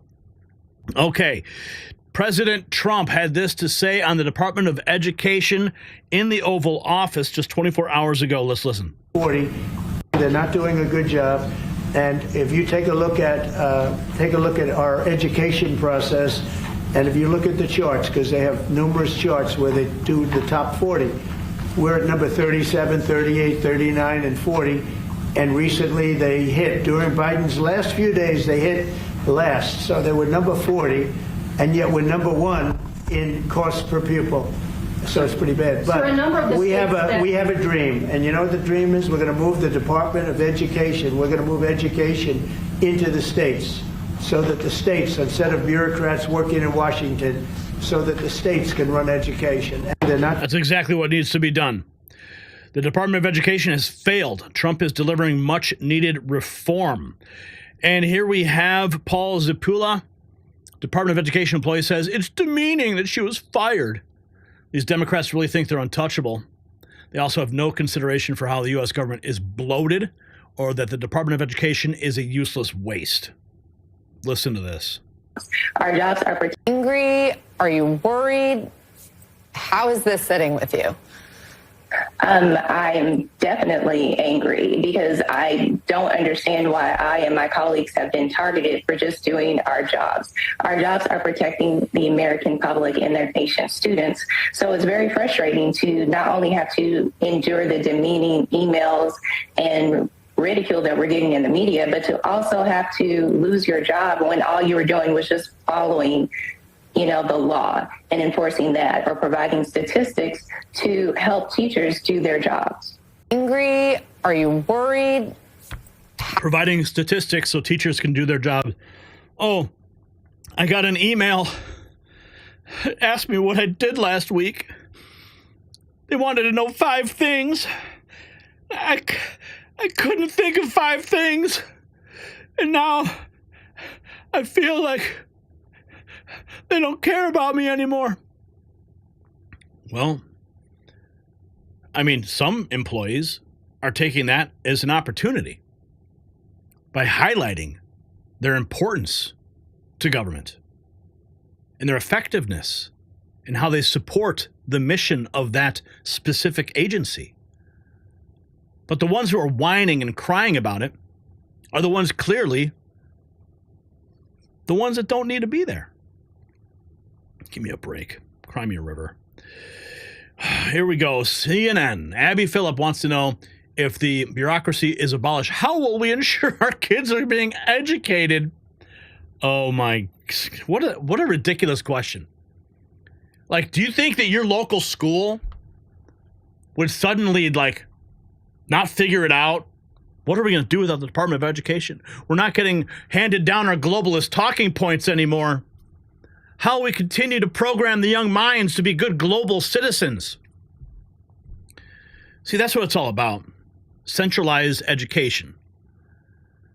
The United Nations hands down their talking points. It goes to the bureaucracy and the federal government, and then it gets trickled down into the local departments, your local school systems. They're going to sever that. It's going to be gone. And if there's anything that we need, local schools need to be isolated to their locale, and they only should be taught reading, writing, and arithmetic. All right? And history. That's it. The basics. Okay?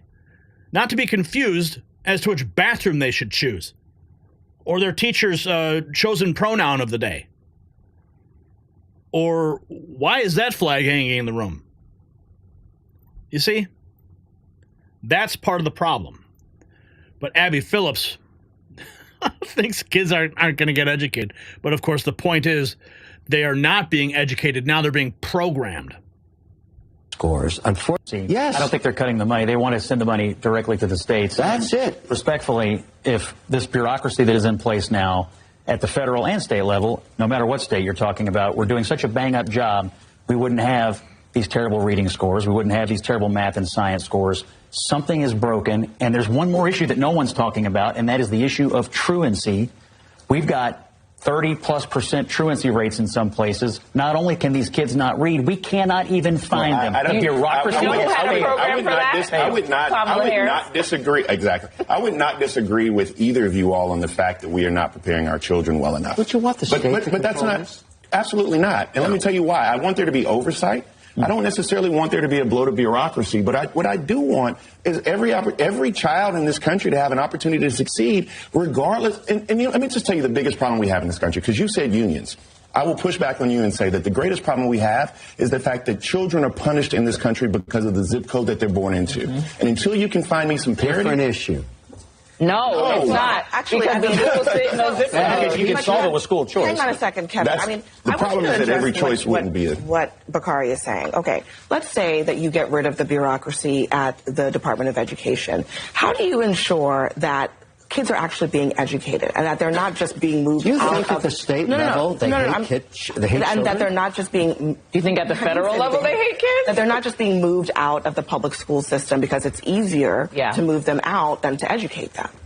The one thing about education you can't deny is the reading and math scores. Unfortunately, that is the metric by which we test. But do you understand my question? No, I get it. That if you take the lowest performing kids and you just take them out of the system, guess what those reading and math scores are going to do? They're going to go up. So how do you prevent schools from doing that? For them to go up, you need great teachers. Well, I think there's also a concept of teaching to the test, which actually doesn't create... Take them out of the system? Is that what you think that's going to happen? Here's more from Mr. Wonderful, 100% correct, Brigitte Gabriel. American education is bad because of the teachers' unions. These cuts a lot. I wanted to start from that premise and figure out how we can better educate our children. There are ways to do it other than draconian cuts. And I think in places like Mississippi, places like Arkansas, places like the great Commonwealth of Kentucky, South Carolina, North Carolina, they're going to feel these cuts a lot more. May I respond? Please. I mean, it's an open show. As an individual who worked in the education system for 14 years, there's 110,000 high schools in America. The majority of them are in New York, Florida, Texas, and California. Our reading and math scores are the worst in the G7 and the G20 in terms of how many dollars we spend to advance our children. Okay. Why? Unions.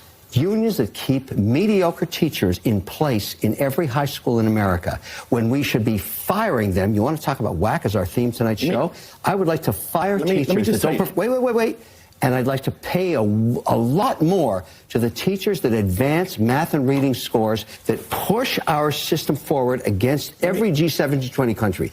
We have broken the system long ago through unions, and this is very unfair. But what are those cuts actually what it means is impact the lowest paid person in America that deserves a lot more money is a great teacher. I agree. As a former teacher. And we can't, in the system of unions in America, we keep mediocrity festering, destroying the education of children. Let me just tell you how misguided your statement is. Not at all. But I mean, I'm just going to point out the fact that... Thank goodness I'm here. But you're wrong, and let me tell you why. I'm 100% right. No, I want to tell you why you're wrong. Because the bottom 10 states that are underperforming, those states that I'm talking about in the South, let's take South Carolina, for example, or Mississippi. You want to tell me one thing they don't have?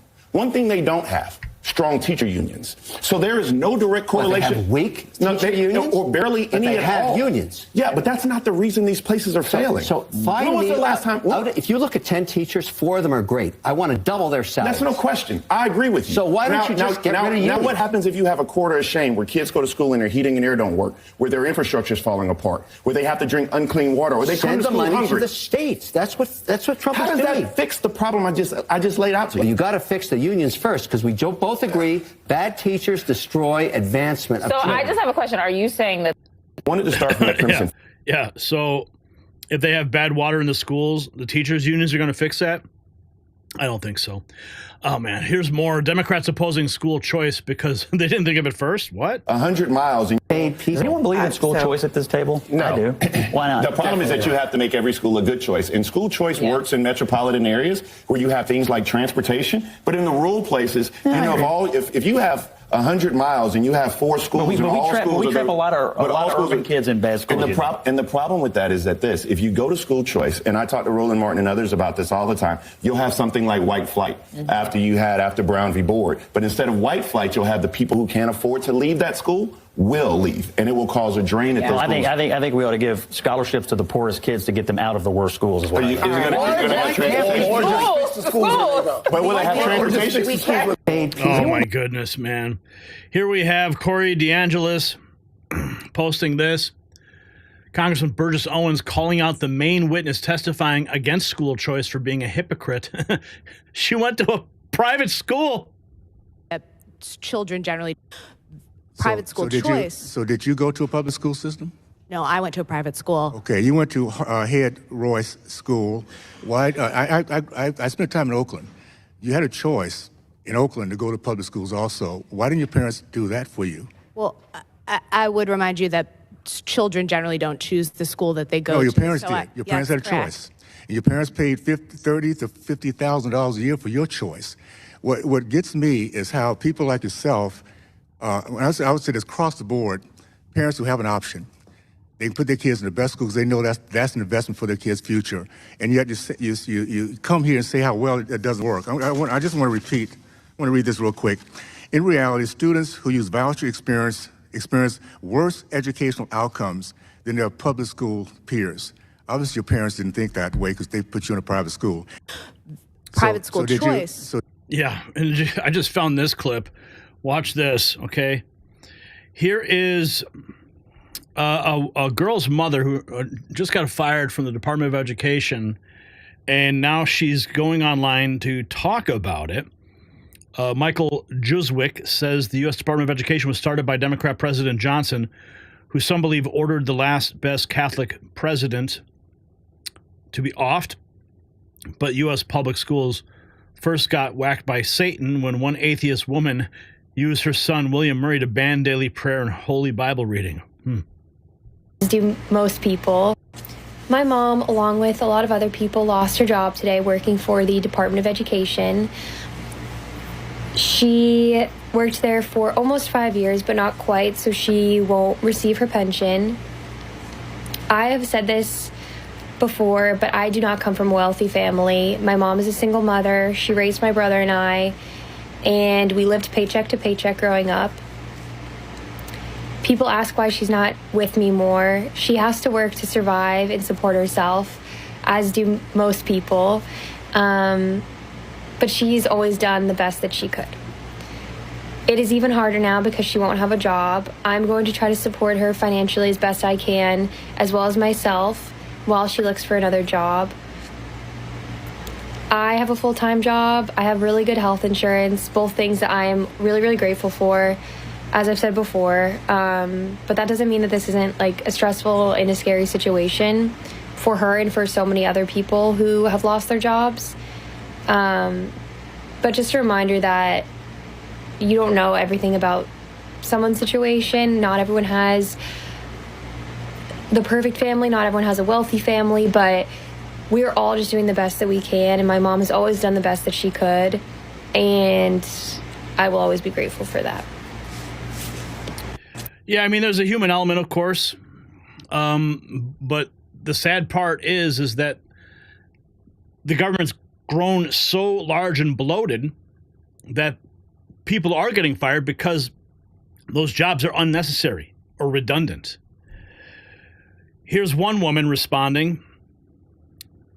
That helps your... Good morning. It's Monday. I have a question for those that have voted for this administration. Did you vote for the Department of Education be taken out? Yes. Dismantled. Did you vote for that? Yes. I'm just curious. I'm sure you wanted them to change things, but dismantling a department that helps your children and helps a lot of people. Putting it with the states is not the answer, especially if the states don't have income taxes and if they're going to start taking those away too. Like, our children will hurt for this. Oh, really? They want to take away abortion. If you have a baby, you got to take care of it. They don't help you there. Then you take away education support. I'm curious. Yeah, we did vote for it. And of course, right on cue, Randy Weingarten having a meltdown. The Department of Education gravy train is over and she's panicking. Percent is why so many people are so mad about it, because they're just taking opportunity away from kids that don't have it. So kids of billionaires, they have it. They go to private schools. Everyone else, 90%, go to public schools. Don't take away their opportunity. So let's stay on the facts. Sorry, no, I'm do really not apologize. angry about this. No, because this I'm is what really people angry. need to hear. I taught kids in Clara Barton High School in Brooklyn, New York. This is why so many people are. These people are delusional. They think that if the Department of Education disappears, that somehow, like, the kids aren't going to get any education. It's not going to change a thing. Oh, but then we have this. Did you hear this? Department of Education exposed. Staffers discuss ways to avoid Elon and his team. If caught, they'll just go to the beach. What? That, like, I'm telling you, it is insanity. It sounds like a bad movie. Yeah. It's like Democracy Falling should be like the title of the movie. Like, they shut off everyone's access to everything. They're like in the building looking through everything. They're in the building? Oh, yeah. Yeah, it's Elon Musk's like efficiency team. They put software on our computers that like tracks keystrokes. So like they know exactly what we're saying in real time. Like they put monitors on like Teams, so like they can listen to the calls that we have with like team members or contractors. Like, so have you been having them offline somewhere else? I mean, if you want to have a conversation with somebody, you do have to take it offline, but you're not supposed to. So everybody uses that Snap plus Signal now. Nice. So you can do business stuff on there. We're not supposed to, but yeah. So you're still having meetings with the team? Yeah. They usually contact me. Yeah. Offline? Yeah. Still flash? Yeah. I've never heard of the app. What was the app? Signal. Yeah. Everybody's using it. So you're avoiding Elon's team. What they're doing. What if you were to find out? Then it might be like 25, 75. Everyone's like, what are you going to do if they put you on leave? I'm like, go to the beach on the taxpayer's dime. Oh, yeah, see? That's what they think of you at the Department of Education. Let's see what this guy thinks. Jamal, he looks like he's fired up. Need them. We don't need the Department of Education. We don't need them. You see this right here? If you don't know what this is, You are an example. We don't need the Department of Education. If you don't know, this on my shirt is older than the Department of Education, you're a Democrat. This is older than the Department of Education. This on my shirt is older than the Department of Education. You Democrats overplayed your hand. You pushing the trans stuff on the children. You turned around. You was pushing the pronouns. You was pushing your political agenda in education to where people see you for what you are. And, oh yeah, real quick. Don't start talking about the price of eggs January the 21st if you won't talking about the price of eggs December the 21st. If you won't talking about gas prices back November the 1st, don't talk to me about gas prices March the 1st, 2025. If you won't speaking about inflation, eggs, paycheck issues, 2024, then don't talk to me about it now, March 2025. We see you for what you are and what you're doing. You're not going to fool us. You're Democrats. You just don't want Trump winning. You don't want Doge winning. And you dang sure don't want Elon Musk winning. We don't. He's right on point. Did you guys know spending in the Department of Education has only gone up, but the reading and math scores have gone down? Look at that. There it is. I'll make it big for you. Look at that. In 2012, $68.1 billion spent. 2022, $76.4. And look at this. Look at the side by side. 4.1% down in the age for math from 2012 to 2022. Age of 9 reading, 2012, 2022, down 2.7% with all that money being spent. So you tell me, is it worth it? The average bureaucrat, did you know this? The Department of Education makes over twice as much money as teachers in Indiana. That I didn't know. Coming because I guess you could say that President Trump and Secretary Linda McMahon are dropping the people's elbow on the bureaucracy at the Federal Department of Education. And Dana, it's a long time coming because consider that the average bureaucrat at the Federal Department of Education makes over twice as much money as teachers in Indiana do. And when you talk about the $100 billion budget for the entire department, think about the schools that you could build, the teachers you can hire. That's what President Trump is doing. He's sending these dollars back to the states so that they can spend them in a much wiser and more effective way than the federal government can. This has been a long time coming. You're right. Congress has to cement it. We should eliminate and abolish the department and make these cuts permanent and let states keep that money instead of sending it to Washington. So we wanted to show. Let the states keep the money. That's what it's about. Let the states deal with it. That's how the Constitution was structured. And that's exactly what President Trump wants. Biden's last, they're not doing a good job. And if you take a look at our education process, and if you look at the charts, because they have numerous charts where they do the top 40, we're at number 37, 38, 39, and 40. And recently they hit, during Biden's last few days, they hit last. So they were number 40, and yet we're number 1 in cost per pupil.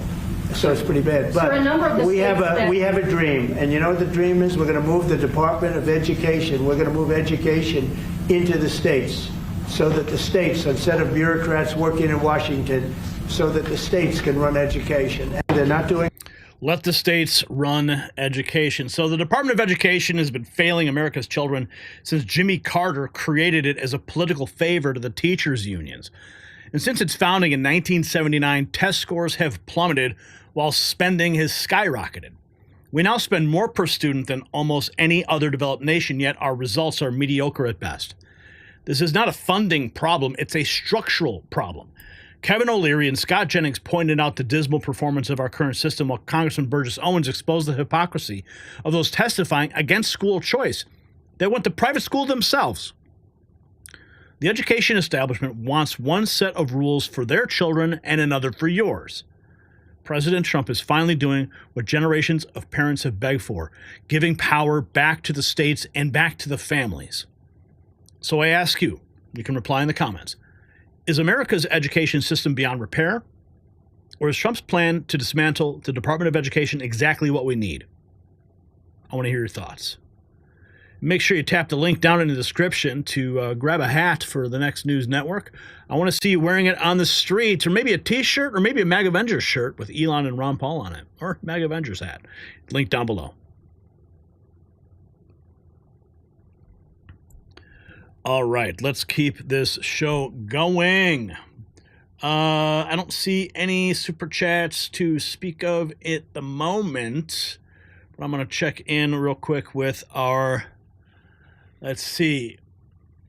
Democrat states are losing, says Nancy. Trump's plan makes sense, says Resines. Shouldn't have to pay school tax with no children over 50. Sorry, I didn't mean to yawn there. People need the Board of Education applied to their seat of knowledge. That was funny. Summer BC. Social Security allows $1,200 monthly max on you working while on Social Security without hurting benefits. But Elon says if you're working, he will examine you personally to see if he can kick you off of Social Security. That's news to me. We'll have to look into that. So many problems we have been dealing with seem to trace back to idiot Jimmy Carter. Trudy says gas is $2.88 in Maine and $2.66 at Costco. There's your gas price update from Trudy in Maine. Wow, that's pretty low. In Illinois, man, they have so many taxes, state taxes on fuel, it's ridiculous. Nancy Gould, mega dog. Property tax is illegal. We're supposed to have a unified state tax. What else? It's time to bring back... Oh, my... Okay. All right, let's get to our next topic. Where are we at? Okay, we're going to Ireland. Let's do a little throwback to Ireland, shall we? My wife's telling me that my beard makes me look more Irish these days. Because I'm half Irish and I'm half Italian. So what I like to say is I can eat like a Dago and I can drink like a Mick. St. Patty's Day is right around the corner. Be wearing the green. In fact, I'm going to be in Washington on St. Patrick's Day. Maybe I should bring my green suit to the White House. Let's see, when is St. Patrick's Day exactly here? Let's look at the calendar. Is it the 17th? Ah, yes. They'll wear another green. Well, I'll be going in. The press conference is probably going to be on Tuesday. I'm flying in on Monday. And as soon as I hit the ground, going to get checked in at my hotel, and then we'll have the studio set up in D.C. so that we can bring you a show. So maybe I'll bring my green cap. Do I have a green cap? Maybe I do. Anyway, let's continue, shall we?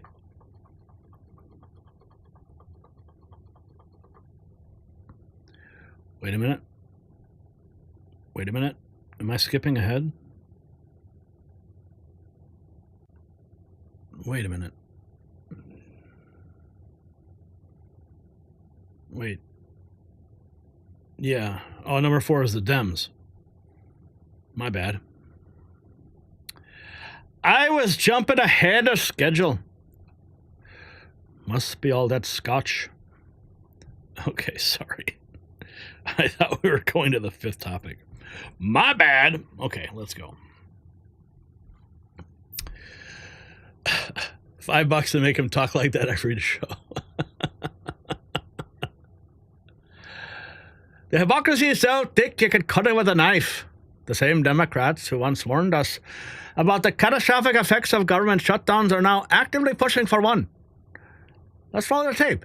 Senator Amy Klobuchar, shutdowns are not good for the economy. Okay, sorry. I'll do it for free. I started going Indian, you think? Oh.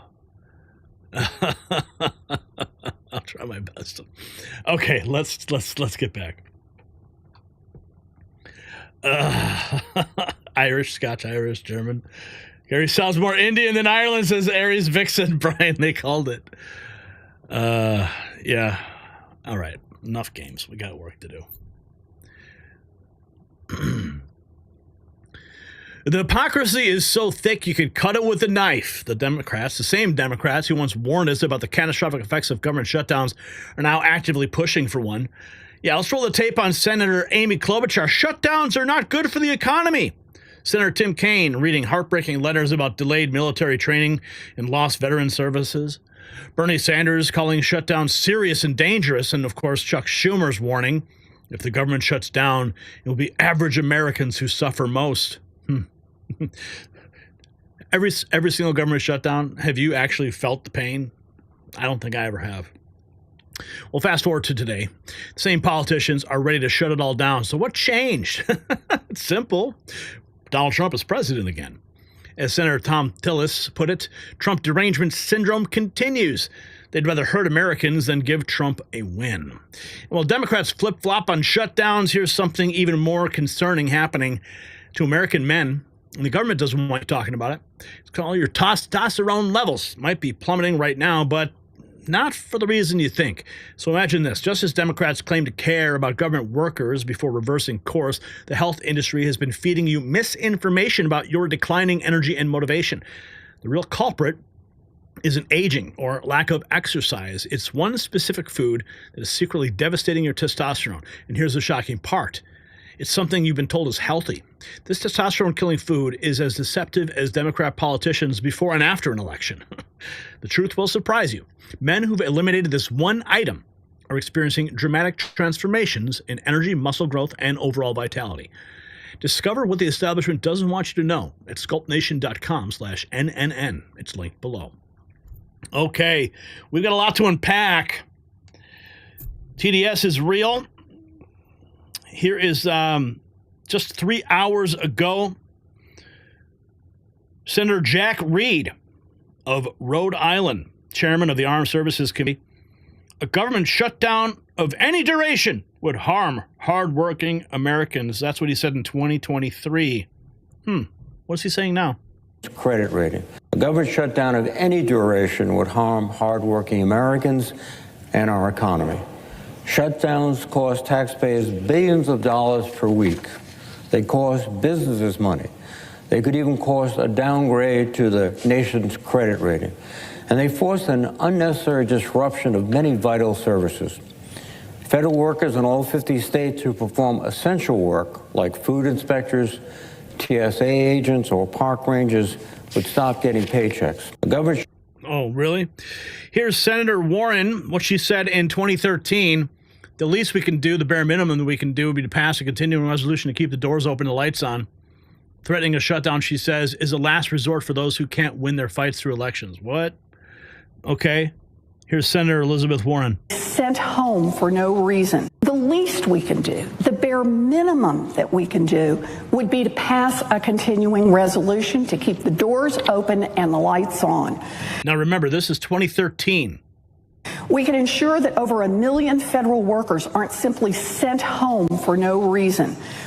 We can avoid a government shutdown. This is democracy. And in a democracy, hostage tactics are the last resort for those who can't win their fights through elections, can't win their fights in Congress, can't win their fights for the presidency, and can't win their fights in the courts. For this right-wing minority, hostage-taking is all they have left, a last gasp of those who cannot cope with the realities of our democracy. Oh, don't you love it when their own clips come back to haunt them? Here's President Trump in the Oval Office just 4 hours ago talking about the shutdowns. Where if it shuts down, it's not the Republicans' fault. You know, we passed a bill where we had an incredible Republican vote. We only had one negative vote, a grandstander, one grandstander. There's always a grandstander in the lot. But it was amazing. People were amazed that the Republicans were able to vote in unison like that, so strongly. If there's a shutdown, even the Democrats admit it'll be their fault. And I'm hearing a lot of Democrats are going to vote for it, and I hope they do. This is an extension. But ultimately, we want to vote for one big, beautiful bill where we put the taxes in, we put everything in. We're going to have big tax cuts. We're going to have tremendous incentives for companies coming into our country and employing lots of people. It'll be, I called it, in a rare moment, one big, beautiful bill. That's what I like, and it seems to be that's where they're heading. One big, beautiful bill. And here we have rapid response, 3 hours ago. Senator Mark Warner voting to hold federal workers hostage in a destructive showdown. That's his words. Because he hates President Trump. For the last 35 days, 800,000 federal workers had been held hostage through no fault of their own. And frankly, that's just scratching the surface of this destructive shutdown. For the last 35 days, 800,000. Yeah. Keep crying, dude. Here's this on CNN. Deep state shill Susan Rice wants Democrats to fight back against Trump and Doge by not supporting the CR. But do you have any concerns, Ambassador Rice, that this could potentially backfire on Democrats if, in fact, there is a government shutdown? The issue is not blame and backfiring, leverage, or anything else. This is a legislative process. Democrats have a responsibility to their constituents and to the Constitution. That means they do not roll over and play dead. They negotiate and do what is in the interest of the American people. It is not in the interest of the American people to have Elon Musk raiding our private data, shutting down programs at whim, firing people, and essentially one man, two man running the entire federal government without Congress having a voice. Congress needs to be at the center of what is appropriated and what is spent. And that is what Democrats are rightly insisting on, not just to roll over and play dead for Elon Musk and Donald Trump. We'll see what happens. The stakes clearly are enormous. Susan Rice, as usual, thanks very much for joining us. Oh, yeah. But do you have any- Thanks for joining us, Susan Rice. Here's Senator Ron Johnson. This is the only way to avoid a shutdown. So I will support. This is the only way to avoid a shutdown. Shutdowns are very costly. So I will support this. And Democrats ought to support this as well. If they don't, this is completely on their backs. They will be blamed. They should be blamed for a shutdown. They're the ones shutting down the government, not Republicans. Yep. Oh, here's Senator Amy Klobuchar. Shutdowns aren't good for the economy. So then why are she and her fellow Democrats threatening to shut down the government? Not good for the shutdowns are not good for the economy. Yeah, another throwback moment for her. Here's Senator Tim Kaine back in 2023 reading letters from his constituents describing the effects of government shutdowns. So why are Mr. Kaine and the Democrats threatening to shut the government down now? Midnight on. I'm a senator from Virginia. Some of the hardest effects of shutdown will be seen in my state, and they're already starting. Even before we get to midnight on Saturday, September 30, my office has been flooded with more than 600 constituent comments expressing their concerns about government shutdown. And what I'd like to do, Mr. President, is just share some of the stories that I'm hearing from Virginians. April from Orange County writes, quote, "My husband is a member of the Army Reserves and he's preparing for deployment to Africa next year. His training has been delayed due to funding with the close of the fiscal year, and shutdown will certainly delay the training even further." So what does that mean? Do you deploy without adequate training, or is the deployment date changed? Families have planned around this. Employers have planned around this. A government shutdown affects April and her family. Jennifer from Norfolk writes, "My husband is a U.S. Marine veteran who utilizes the VA. A government shutdown places an undue financial and emotional financial and emotional burden on my family. Kelsey from Harrisonburg wrote, quote, my parents, along with 2 friends, are on a 7-week post-retirement celebration camping trip to visit national parks. The park closure would significantly affect this trip. I'm a senator from Virginia. Oh, no. Oh, no. Oh, no. Here's Adam Schiff in 2023 lamenting if government shutdown employees would not have gotten their paychecks. Oh, God. Like TS, had the government shut down, hundreds of thousands of people would have not gotten their paychecks. Federal employees would have been furloughed, sent home. Others deemed essential, like TSA workers, they would have been forced to go to work and not paid. Service members in the military would be forced to go to work and not get paid. Had the government shut down, hundreds of thousands of people. I mean, personally, I don't care. Let the government shut down, because I think the government does more damage when it's open anyway. Here's Bernie Sanders, who once called a government shutdown a serious and dangerous action. Must do. The truth is that shutting down the government is a serious and dangerous action that we must do everything possible to prevent. Shutting down the government would impact tens of millions of our fellow Americans who would be unable to access government services. It would severely impact federal employees who would not get the paychecks they expected. It would also have a very significant impact on our armed forces.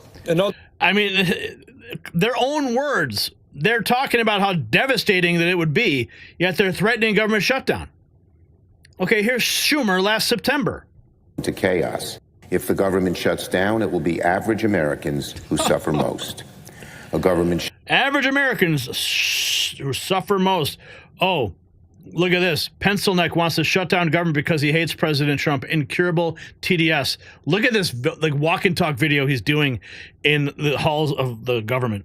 Greatly when Republicans. So is the government shutting down? Well, that depends on Donald Trump and the Republicans. They control the White House, they control the House, they control the Senate. It's really up to them. Now, the risk increased greatly when Republicans decided to send a partisan continuing resolution to the Senate that lacked any Democratic support. So what is a continuing resolution, or CR? Let me try to explain. So government funding runs out on Friday at midnight, and in a normal world, what would happen is Democrats and Republicans would pass what's called a clean continuing resolution, a clean... Okay, Adam, we really don't care what you have to say. It's all propaganda anyway. Unreal. Okay, what else have we got here in this segment? If Chuck Schumer wants another Schumer shutdown, that's up to him. It'll be up to him. If Schumer wants to have another Schumer shutdown like he did in 2018, that'll be up to him. The Democrats will make a decision now if they're going to shut down the government or they're not. Republicans will do our part. They're going to deliver it, as Speaker Johnson said, in the House. We will deliver our 50-plus votes in the Senate, and then it'll be up to Schumer to deliver the rest of them. Here's Tyrus nailing it. Elon is everything the Democrats claim they are. He's holding up a mirror, and they hate him for it. So you want me to... Thanks, yeah.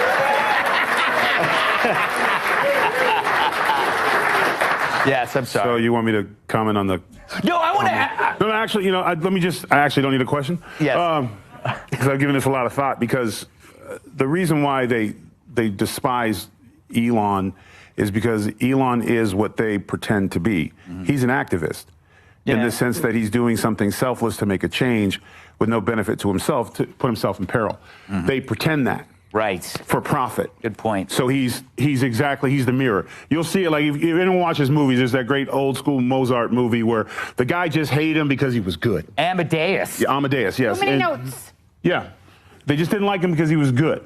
And he shows us exactly what they're not. But see, President Trump was trying to do the same thing, but they have a corrupt system in place to checks and balance him. They can get a couple of Republicans to get a couple of dollars under the table, so they won't vote for him. They'll get enough Democrats who are in it for the money-making business of being corrupt, so everything he says is wrong. And plus, they have fake monsters. Mm-hmm. Like Polar Bear is going to die 10 years ago. And according to AOC, we're already dead, right? We're all living in purgatory right now. But they do those things. They create false things that they can control and pull, but there's not really anything there. He's showing America the real problem, the real things at his own peril, to the point where, and we're seeing it because anyone who attacks him, and again, this is where the Hitler stuff we always talk about come in, they are getting people by saying they're horrible things, that now we have these martyrs that are coming out to come after him. What was he? He was a trans dude, whatever the... Lucy, yeah, that, Justin. And Justin. How come there's so many violent trans people lately? It's like, is this all like an angry dudes with nothing else to call themselves? Yeah. But oh man. Okay, let's keep going. We have who is the current leader of the Democrat Party? Matt, who do you think is the current leader of the Democratic Party? Lucifer. Can you expand on that? Evil energy possesses certain people with power and makes them take certain actions. You can look at that in the occult practices of Nazi Germany, and you can look at that in the politics of the modern day. Who do you think is the current... Oh, wow. He's not wrong, though. What else have we got? Here's Democrats want to say President Trump is unpredictable. Watch. MSNBC guy arguing that people in business thought that Trump was totally predictable. Watch. That's the striking thing, right, is that people who backed him are the ones who thought he'd be good for business, are also the same ones who want predictability. Well, this is not a predictable guy. He's never been a predictable guy. It's not going to be a predictable administration. Everybody who knows anything about Trump, I mean, we have to redo our rundown, Deborah, every 15 minutes because the news is changing every 15 minutes. I've got about 30 seconds for you to wrap us up. The Democrats are radical hypocrites. They want to say that Trump is unpredictable. I'm sorry, tell that to the entire Democratic Party when you switched out their duly elected candidate and substituted it with his vice president that was never voted for by the American people. People didn't want her in 2020 when she ran for the first time, and this was no different. So for them to say that Trump's unpredictable, he is the most transparent administration in the history of the American government. You can check his press releases. I can't even keep up with them myself because there's so many, and he's really an amazing president, and he's creating Doge. The whole point of Doge is the transparency. So we love it, and they're radical hypocrites. Deborah Lee. So President Trump said it perfectly. If there is a shutdown, it's only because of the Democrats, and they would really be taking away a lot from our country and from the people of our country.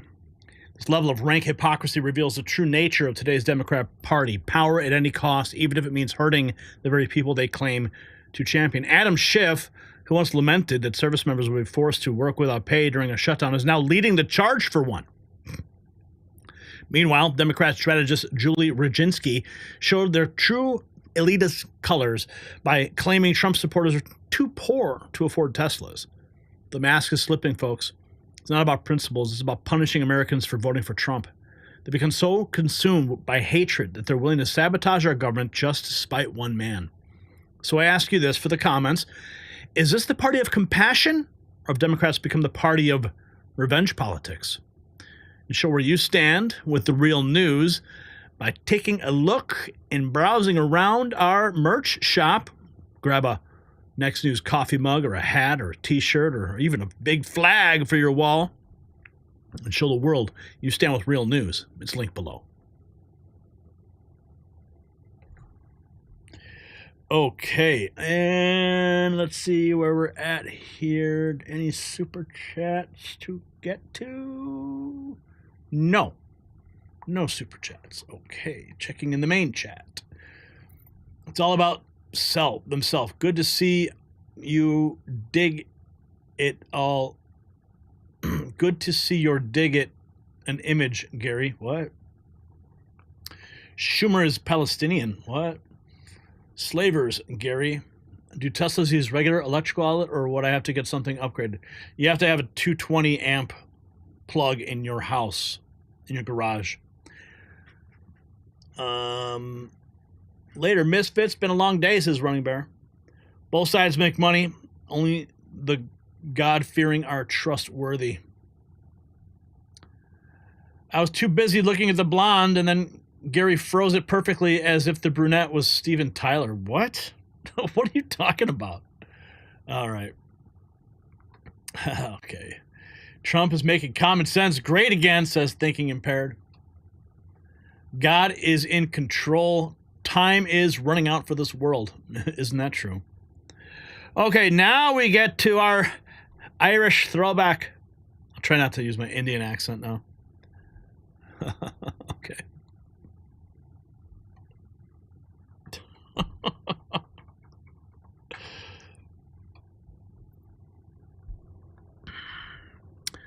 While the media obsesses over trivial matters, President Trump is busy reshaping America's global position.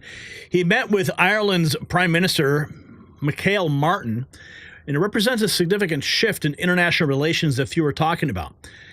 He simply said, "It's great to have you in the Oval Office. We have tremendous business relationships with Ireland, and that will only get stronger." But make no mistake, it wasn't just diplomatic pleasantries. Trump addressed the massive trade deficit head on. He said, "We do have a massive deficit with Ireland because Ireland was very smart. It took our pharmaceutical companies away from presidents that didn't know what they were doing."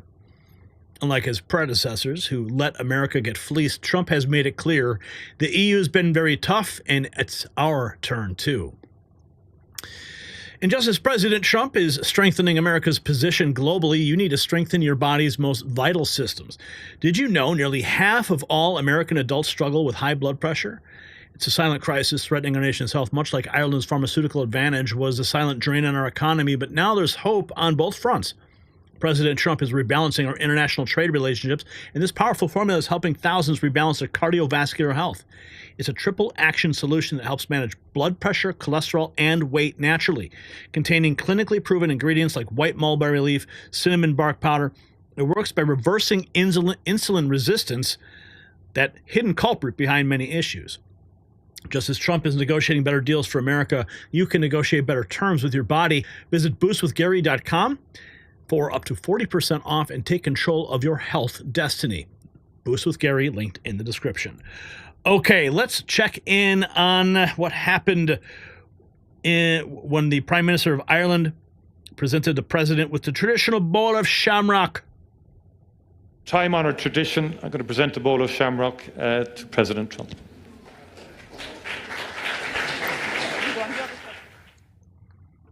There it is. The bowl of shamrock for the president. Much luck on the horizon. Time-honored tradition. And here's where he said, "Nothing more noble than the pursuit of peace."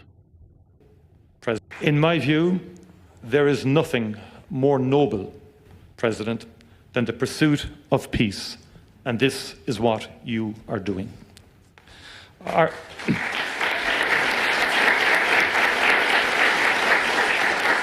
Ireland is ready to work with you and our international partners to end conflict and especially to bring just, lasting and sustainable peace to the people of Ukraine and the people of the Middle East.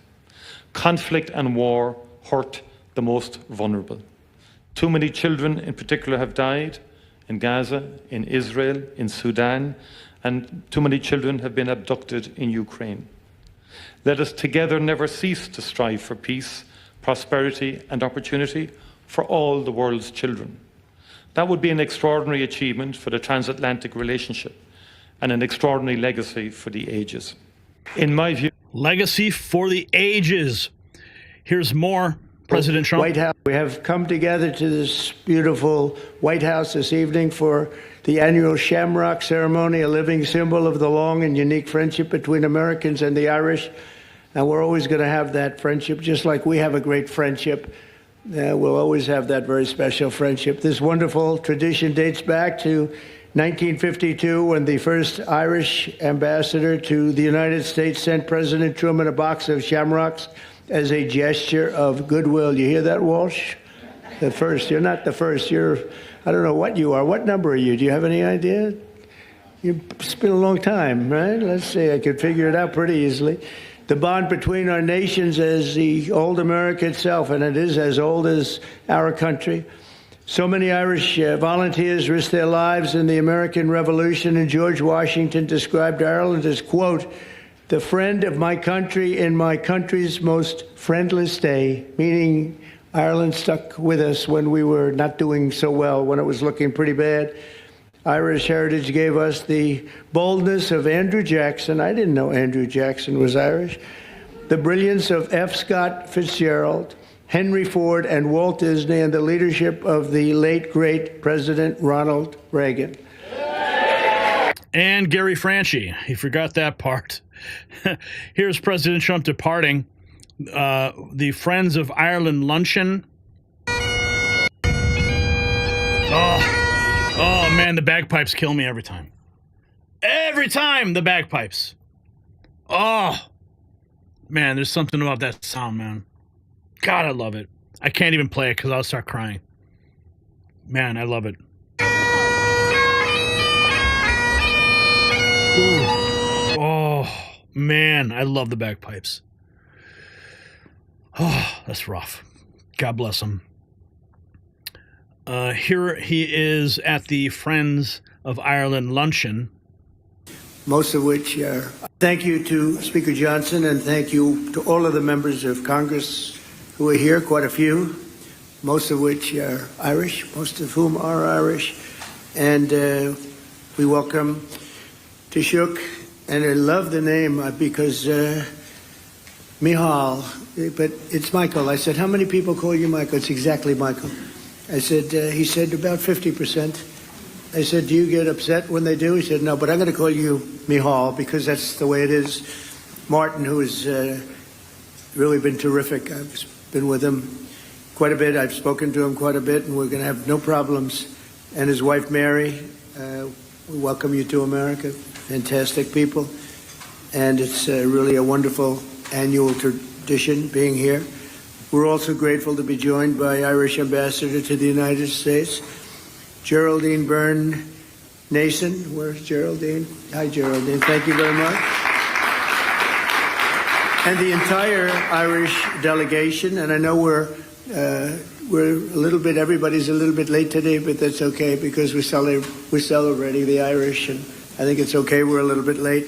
I also want to congratulate a friend of mine, Ed Walsh. He's a great golfer. He's a championship golfer, actually. Not quite as good as Rory, but that's okay. But he's right up there. He's won many club championships, and he's one of the best golfers you'll ever see. And congratulations, boy, you're going to have fun over there. He's going to be the ambassador to Ireland. So congratulations, Ed. Well, maybe it is thanks to me, but you're going to have a good time. You're going to represent us well. He can do most of his business on the golf course, too. That's a nice way. He's got the best job of anybody.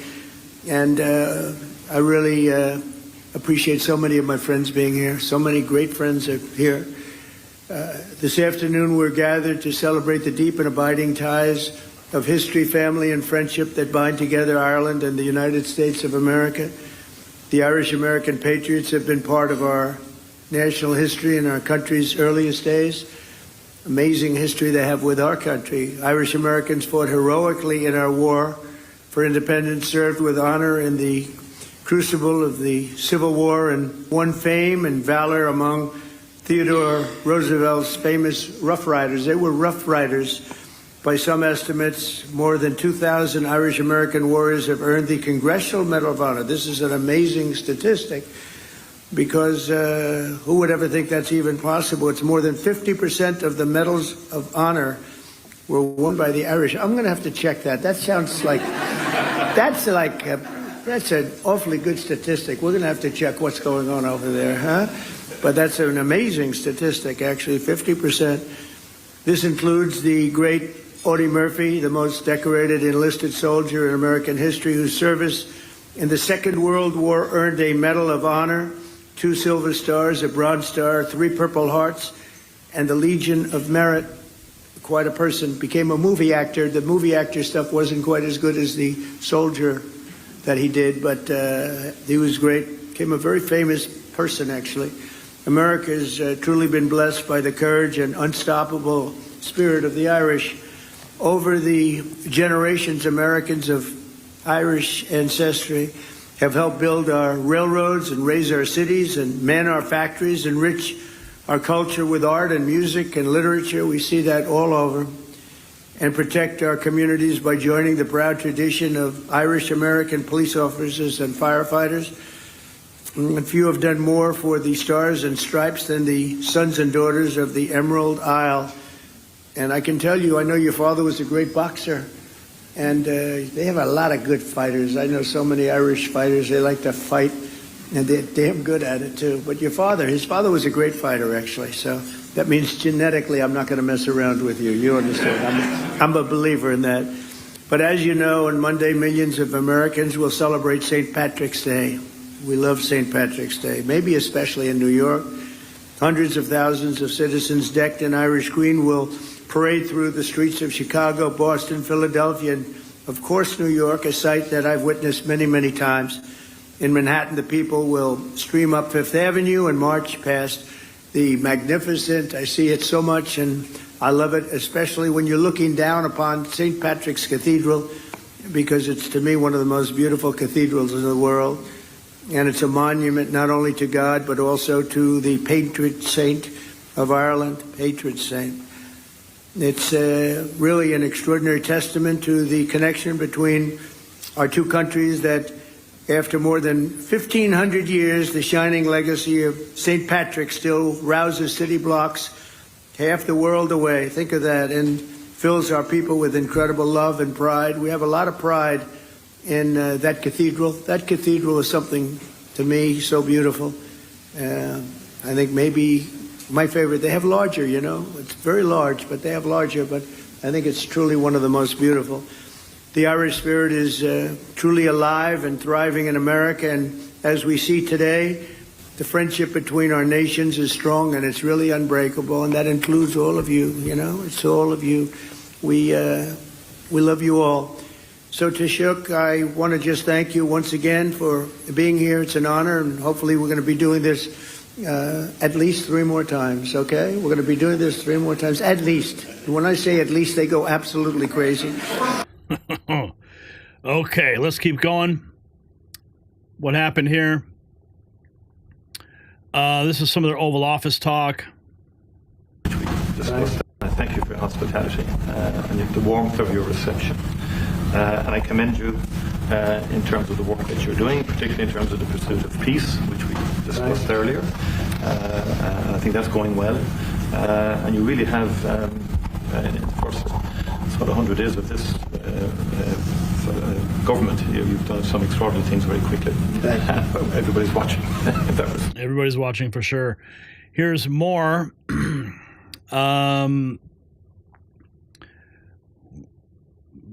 This is him talking about the cost of eggs. 30%. I don't know if you saw a little thing like the cost of eggs. Little to you, but big to people out there. Down almost 30% in the last few days. We got it down. We did a lot of things. We have a great Secretary of Agriculture, and we did a lot of things that got the cost of eggs down very substantially. And speaking of eggs, let's see, talking about oil prices. Dollars that I'm very happy with is oil is down to $65 a barrel. And that's faster than I would have anticipated. We put on the gas, we stepped in the gas in order to get oil. And what's happening. So we're getting that down. When energy comes down, prices are going to be coming down with it. So let's go, baby. Let's go. Talking about the peace initiatives. Oh, here. Okay, this is what I wanted to play about the pharmaceutical companies. Taking advantage of. The EU was set up in order to take advantage of the United States. Including Ireland? Is Ireland taking advantage of the US? Of course they are. I can't, I have great respect for Ireland and what they did. And they should have done just what they did. But the United States shouldn't have let it happen. We had stupid leaders. We had leaders that didn't have a clue. Or let's say they weren't business people, but they didn't have a clue what was happening. And all of a sudden, Ireland has, our pharmaceutical companies and other. This beautiful island of 5 million people. It's got the entire U.S. pharmaceutical industry in its grasp. And, you mentioned housing and you mentioned other things. I mean, I have property in Ireland, as you know, and I love it. It does great. But I'd like to see the United States not have been so stupid for so many years, not just with Ireland, with everybody. You know, I looked at trade deals. I was telling the group yesterday, I looked at trade deals in term one. It's one of the reasons I decided I had to do this, because somebody had to straighten it out, and I didn't see anybody that was going to. I looked at trade deals that were so bad, I'd actually say, how is it possible that this could have happened? Who would have been so stupid to let these deals happen? For instance, when the pharmaceutical companies started to go to Ireland, I would have said, that's okay if you want to go to Ireland. I think it's great. But if you want to sell anything into the United States, I'm going to put a 200% tariff on you, so you're never going to be able to sell anything into the United States. You know what they would have done? They would have stayed here. So the significance of the Ireland meeting extends far beyond the lighthearted moment when Trump poked fun at the Vice President Sachs. It's about fundamentally restructuring America's position in the global economy. For decades, countries like Ireland have used aggressive tax strategies to lure American companies offshore, taking jobs and tax revenue with them. Previous administrations either didn't understand what was happening or simply didn't care. Well, President Trump not only understands, he is determined to fix it. The fact that the Ireland Prime Minister commented that Trump, particularly in terms of the pursuit of peace talks, speaks volumes about Trump's growing international respect. Meanwhile, oil prices are falling faster than expected, according to the president, another win for American consumers. This administration is systematically rebuilding American power on the world stage, one relationship at a time. So I ask you, is Trump tough? Is Trump's tough but respectful approach to international relations the key to restoring American greatness? Drop a comment below and show your support for the Next News Network with a hat or a shirt, and show the world you stand with real news at shop.nextnewsnetwork.com. It's linked down below. Okay, I'm seeing some notes here about Kash Patel. That is something we'll have to look into real quick. Let's see if there's something I can find here on Kash Patel. I don't have much time to play today. I have a family engagement I need to get to. Let's see here.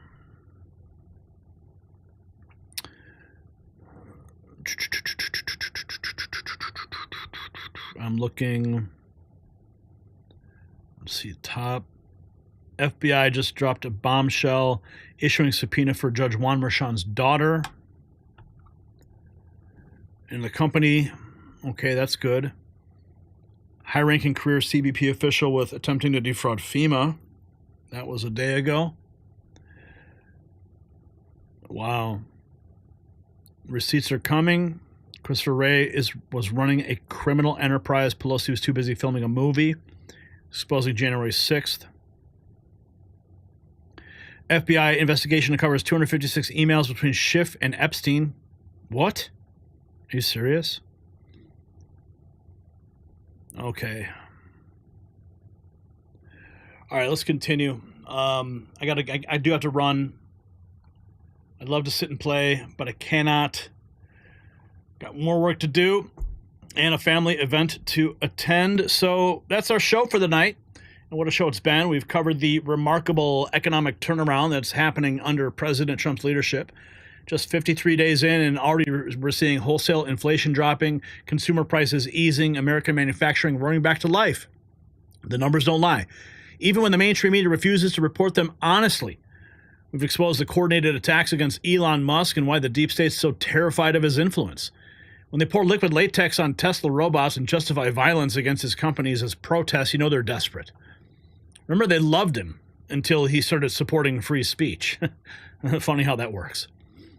We've examined President Trump's bold move to dismantle the Department of Education, returning power to the states and families where it belongs. After decades of failure, bloated bureaucracy, and declining test scores, it's time to try something new. The education establishment's melting down. It tells you everything you need to know about who this system was really designed to benefit, and it wasn't your children. We've highlighted the stunning hypocrisy of Democrats who once condemned government shutdowns as catastrophic but are now actively pushing for one. Chuck Schumer, Bernie Sanders, Amy Klobuchar, they've all completely reversed their positions now that Trump's back in office. It's not about principles, it's about power. And then we analyze Trump's strategic meeting with Ireland's leader, redefining our international relationships and addressing the trade imbalances that previous administrations ignored or enabled. This is what putting America first actually looks like. So I want to thank all of you who sent in Super Chats and Rumble Rants tonight, $23.47, and of course our 12 new members. Your support helps keep this show strong and independent.